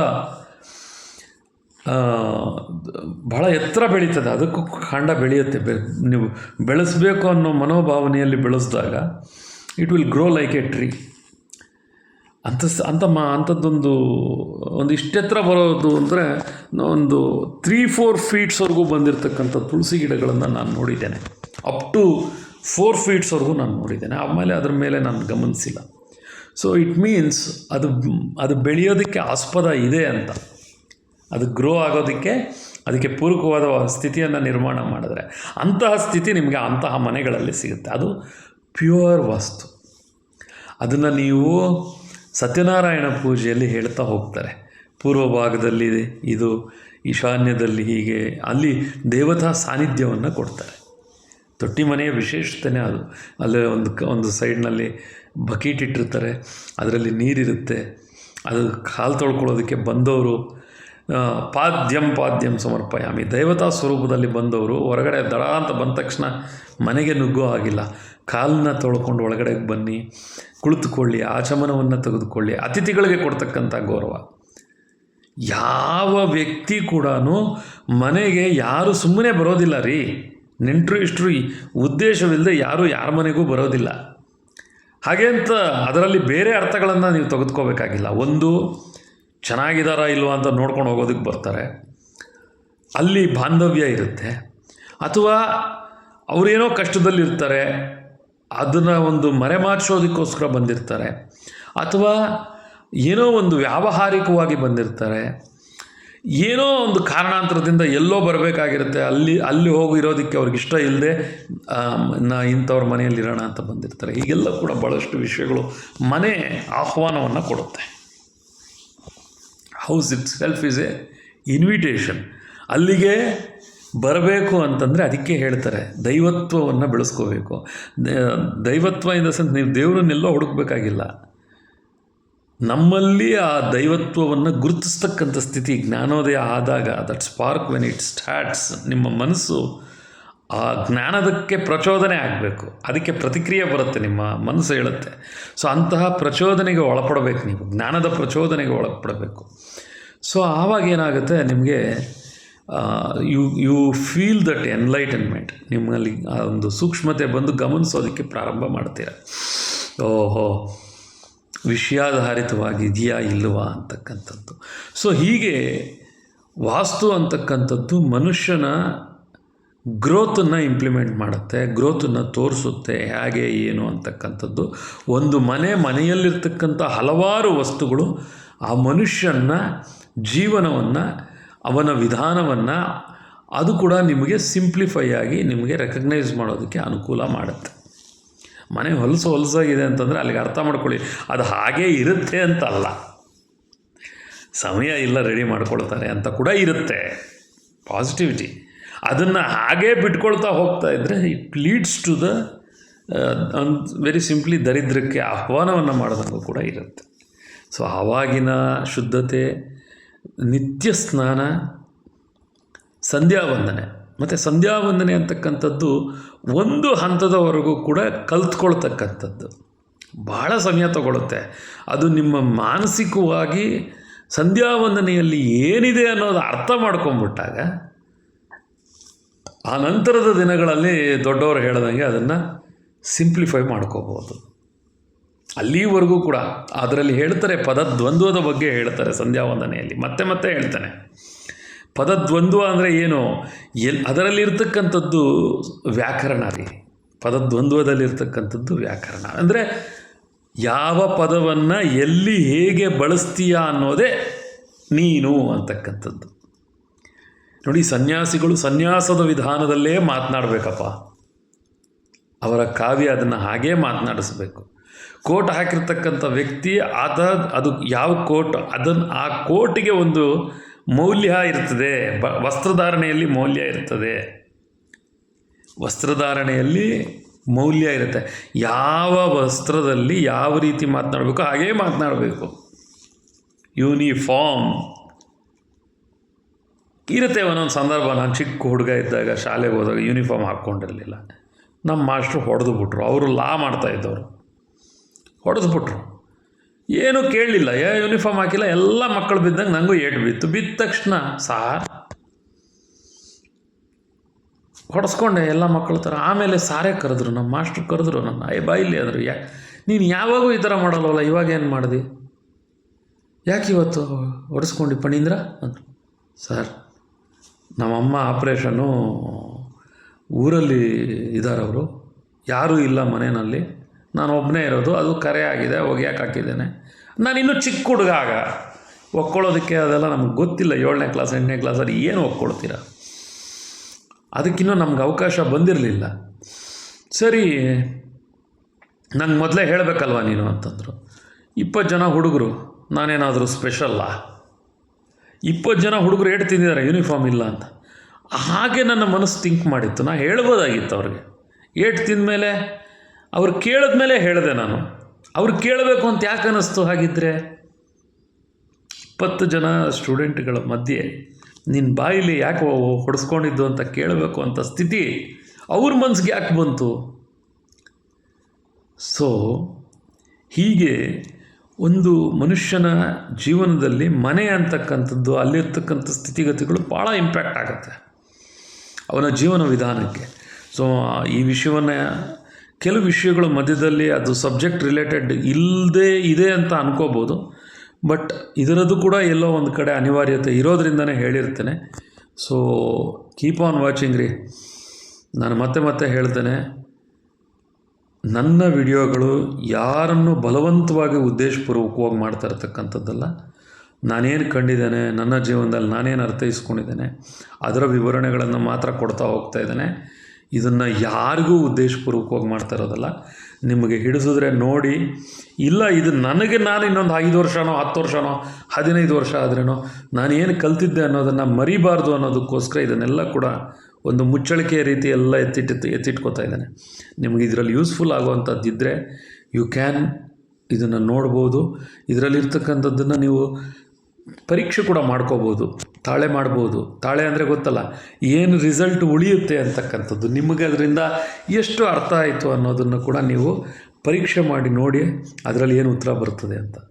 ಸೊ ಒಂದು ಹಕ್ಕಿಯ ಮನೆಯೇ ಅಷ್ಟು ಅದ್ಭುತವಾಗಿ ಮಾಡಿಕೊಳ್ಳುತ್ತೆ, ಅದಕ್ಕೆ ಎಷ್ಟೆಲ್ಲ ಯೋಚನೆ ಮಾಡುತ್ತೆ ಅಂದಾಗ ನಾವು ಮನೆಯನ್ನು ಮಾಡ್ಕೋಬೇಕಂತಂದರೆ ಇಷ್ಟೆಲ್ಲ ಬೇಕಂದರೆ, ಹೌದು ನಾಳೆ ದಿನ ಮನೆ ಹತ್ತಿರ ನಾವೆಲ್ಲೋ ದೂರ ಇದ್ದಾಗ ಹೆಂಡತಿ ಮಕ್ಕಳಿಗೆ ಆಸ್ಪತ್ರೆ ಹತ್ತಿರದಲ್ಲಿದೆಯಾ, ಅವರಿಗೆ ಪ್ರಾವಿಷನ್ ಸ್ಟೋರ್ ಹತ್ತಿರದಲ್ಲಿದೆಯಾ, ಅವರಿಗೆ ಏನದು ವಾಹನದ ವ್ಯವಸ್ಥೆ ಹತ್ತಿರದಲ್ಲಿದೆಯಾ, ನೀರಿನ ವ್ಯವಸ್ಥೆ ಇದೆಯಾ, ಕುಡಿಯೋ ನೀರಿನ ವ್ಯವಸ್ಥೆ ಇದೆಯಾ, ಇದೆಲ್ಲ ಅವ್ರ ಅಕಸ್ಮಾತ್ 1 ದಿನ 2 ದಿನ ನಾವಿಲ್ಲ ಅಂದರೆ ಅದಕ್ಕೆ ಪೂರ್ವಕವಾಗಿರ್ತಕ್ಕಂಥ ಒಂದು ಸೆಕ್ಯೂರಿಟಿ ಇದೆಯಾ ಮನೆ ಹತ್ರ, ಇಷ್ಟೆಲ್ಲ ಕೂಡ ನಮ್ಮ ಮನಸ್ಸು ಯೋಚನೆ ಮಾಡಬೇಕಾಗತ್ತೆ. ಈ ಯೋಚನೆಯಲ್ಲೇ ವಾಸ್ತು ಅಂತಕ್ಕಂಥದ್ದು ಇರ್ತಕ್ಕಂಥದ್ದು. ಸೊ ಹೀಗೆ ವಾಸ್ತು ಅನ್ನೋದು ಎಷ್ಟು ವಿಷಯಾಧಾರಿತವಾಗಿದೆ ಅನ್ನೋದನ್ನು ನೀವೆಲ್ಲ ಗಮನಿಸಿ ನೋಡಿ. ವಾಸ್ತು ಅನ್ನೋದು it is not A simple matter. ಮನೆ ಅಂತಕ್ಕಂಥದ್ದನ್ನು ತೆಗೆದುಕೊಳ್ಳೋ ಮೊದಲು ಹಲವಾರು ವಿಷಯಗಳನ್ನು ಒಬ್ಬ ಉತ್ತಮವಾಗಿರ್ತಕ್ಕಂತಹ ತಿಳಿದಿರ್ತಕ್ಕಂಥವ್ರು. ಮನೆಗಳನ್ನು ತೆಗೆದುಕೊಳ್ಳೋದು ದೊಡ್ಡ ವಿಚಾರ ಅಲ್ಲ, ಅದನ್ನು ಹೇಗೆ ಅನುಭವಿಸ್ತೀರ. ಇಲ್ಲಿ ಅನುಭವಿಸೋದು ಇನ್ ದ ಸೆನ್ಸ್ ನಿಮಗೆ ಆ ಮನೆ ಎಷ್ಟರ ಮಟ್ಟಿಗೆ ಆಗಬರುತ್ತೆ ಅಂತಕ್ಕಂಥದ್ದನ್ನು ಕೂಡ ಗುರುಮುಖೇನ ತಿಳ್ಕೊಳ್ಳಿ. ಅನುಭವಸ್ಥರು, ಅನುಭವ ವಯಸ್ಸಿನಿಂದ ಬರೋದಿಲ್ಲ ಸ್ವಾಮಿ, ಅನುಭವ ವಯಸ್ಸಿನಿಂದ ಬರೋದಿಲ್ಲ, ಅನುಭವ ತಿಳುವಳಿಕೆಯಿಂದ ಬರ್ತದೆ, ಅರ್ಥದಿಂದ ಬರ್ತದೆ, ಗಾಂಭೀರ್ಯದಿಂದ ಬರ್ತದೆ, ಆಸಕ್ತಿಯಿಂದ ಬರ್ತದೆ ಅನುಭವ. ಎಕ್ಸ್ಪೀರಿಯನ್ಸ್ ಏನರಿಂದ ಬರ್ತದೆ? ಅನುಭವ ಅಂತಕ್ಕಂಥದ್ದು ಬರೋದೇ ಹಾಗೆ. ನಾನು ಆ ವಿಷಯದಲ್ಲಿ ಇನ್ನಷ್ಟು ತಿಳ್ಕೋಬೇಕು, ವೈಜ್ಞಾನಿಕವಾಗಿ ತಿಳ್ಕೋಬೇಕು, ಸಾಮಾಜಿಕವಾಗಿ ತಿಳ್ಕೋಬೇಕು, ಭಾಷಾಧಾರಿತವಾಗಿ ತಿಳ್ಕೋಬೇಕು, ಗಣಿತದಿಂದ ಲೆಕ್ಕಾಚಾರಗಳಿಂದ ತಿಳ್ಕೋಬೇಕು. ಇದು ವಿದ್ಯೆ. ನಾನು ಕಲ್ತಿದ್ದೇನೆ. ಬೆಳಗ್ಗೆ ಬ್ಯಾಗ್ ತಗಲಾಕೊಂಡು ಹೆಂಡ್ತಿ ಕೊಡು ಬಾಕ್ಸ್ ತೊಗೊಂಡೆ, ತಿಂದೆ, ಮಧ್ಯಾಹ್ನ ಊಟ ಟೈಮ್ ತಿಂದೆ, ಸಾಯಂಕಾಲ ಆಯಿತು. ತಿಂಗಳಲ್ಲಿ 30ನೇ ದಿನ ಸಂಬಳ ಬಂದು ಅಕೌಂಟಿಗೆ ಬಿದ್ದು, ಒಂದು ತಿಂಗಳು ಕೆಲಸ ಮಾಡಿದ್ಮೇಲೆ 30 ದಿನ ಕೆಲಸ ಮಾಡಿದ್ಮೇಲೆ 5ನೇ ತಾರೀಕು 6ನೇ ತಾರೀಕು 10ನೇ ತಾರೀಕು ಒಳಗೆ ಸಂಬಳ ಬಂದುಬಿತ್ತು. ಮತ್ತೆ ನಾನು ಬ್ಯಾಗ್ ತಗಲಾಕೊಂಡೆ, ಮತ್ತೆ ಹೋದೆ. ಮತ್ತೇನು ಮಾಡಬೇಕು ಗೊತ್ತಾಗ್ತಾ ಇಲ್ಲ. ನಿಮ್ಮ ಎಲ್ಲ ವಿಚಾರಗಳನ್ನು ಕೂಡ, ಎಲ್ಲ ವಿಷಯಗಳನ್ನು ಕೂಡ ಭಾಳ ಸೂಕ್ಷ್ಮವಾಗಿ ಅರಿತು ಹೇಳ್ತಕ್ಕಂತಹ ಉತ್ತರಗಳನ್ನು ಕೊಡ್ತಕ್ಕಂಥ, ಪ್ರತಿ ಸಮಸ್ಯೆಗೂ ಕೂಡ ಒಂದು ಬೀಗವನ್ನು ಮಾಡೋದಕ್ಕೆ ಮೊದಲು ಅವರು ಕೀಯನ್ನು ಕೂಡ ಮಾಡಬೇಕು ಅಂತ ಯೋಚನೆ ಮಾಡಿರ್ತಾರೆ. ಅದ್ರ ಜೊತೆಯಲ್ಲಿ ಕೀಯನ್ನು ಕೂಡ ಮಾಡಿ ಕೊಡ್ತಾರೆ. ಹಾಗೆ ದೇವರು ಒಬ್ಬ ಮನುಷ್ಯನನ್ನು ಸೃಷ್ಟಿ ಮಾಡಿದಾಗ ಬೀಗದ ಕೈ ಅಂದರೆ ಇಲ್ಲಿ ಸಮಸ್ಯೆ ಜೊತೆಗೆ ಪರಿಹಾರ ಎರಡನ್ನೂ ಜೊತೆಯಲ್ಲೇ ಇಟ್ಟು ಕಳಿಸಿರ್ತಾನೆ. ಅದನ್ನು ಕಳ್ಕೊಂಡಾಗ ಸ್ವಲ್ಪ ನಿಧಾನ ಆದರೂ ಕೂಡ ಆ ಕೀ ಸಿಗುತ್ತೆ. ಸಿಗದೇ ಇದ್ದ ಪರಿಸ್ಥಿತಿಯಲ್ಲಿ ಅದಕ್ಕೆ ಪರಿಹಾರವನ್ನು ಕೊಡ್ತಕ್ಕಂಥವ್ರು ಭಾಳಷ್ಟು ಜನ ಇದ್ದೇ ಇದ್ದಾರೆ ಇಲ್ಲಿ. ನಮ್ಮ ಸಮಯಗಳು ಅದಕ್ಕೆ ಪೂರಕವಾಗಿ ಕ್ರಿಯೇಟ್ ಆಗಬೇಕು ಅನ್ನೋದು ಬಿಟ್ಟರೆ ಮತ್ತಿನ್ನೇನೂ ಇಲ್ಲ ಅಷ್ಟೆ. ಸೊ ಹೀಗೆ ಇನ್ನಷ್ಟು ವಿಚಾರಗಳನ್ನು ಹೇಳ್ತೇನೆ. ನಾನು ತಿಳ್ಕೊಳ್ತೇನೆ, ತಿಳಿದಿದ್ದನ್ನು ಹೇಳ್ತೇನೆ.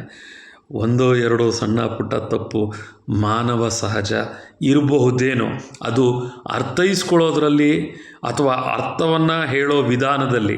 ಅರ್ಥೈಸ್ಕೊಳ್ಳೋದು ಅಂತಂದರೆ ಕೇಳ್ತಾ ಇರ್ತಕ್ಕಂಥವ್ರು ಅರ್ಥ ಮಾಡ್ಕೊಳ್ಳೋದ್ರಲ್ಲೆಲ್ಲೋ ಒಂದು ಕಡೆ ಲೋಪದೋಷ ಇರ್ಬೋದು, ಅಥವಾ ನಾನೆಲ್ಲೋ ಅರ್ಥ ಮಾಡಿಸೋದ್ರಲ್ಲಿ ವಿಫಲ ಆಗಿರಬಹುದೇನೋ ಅನ್ನೋದಷ್ಟೇ ಬಿಟ್ಟರೆ, ನನ್ನಲ್ಲಿ ಕೇಳ್ತಕ್ಕಂಥದ್ದು, ಕ್ಷಮವನ್ನು ಹೇಳ್ತಕ್ಕಂಥದ್ದು ಎರಡೂ ಇದೆ ನನ್ನಲ್ಲಿ.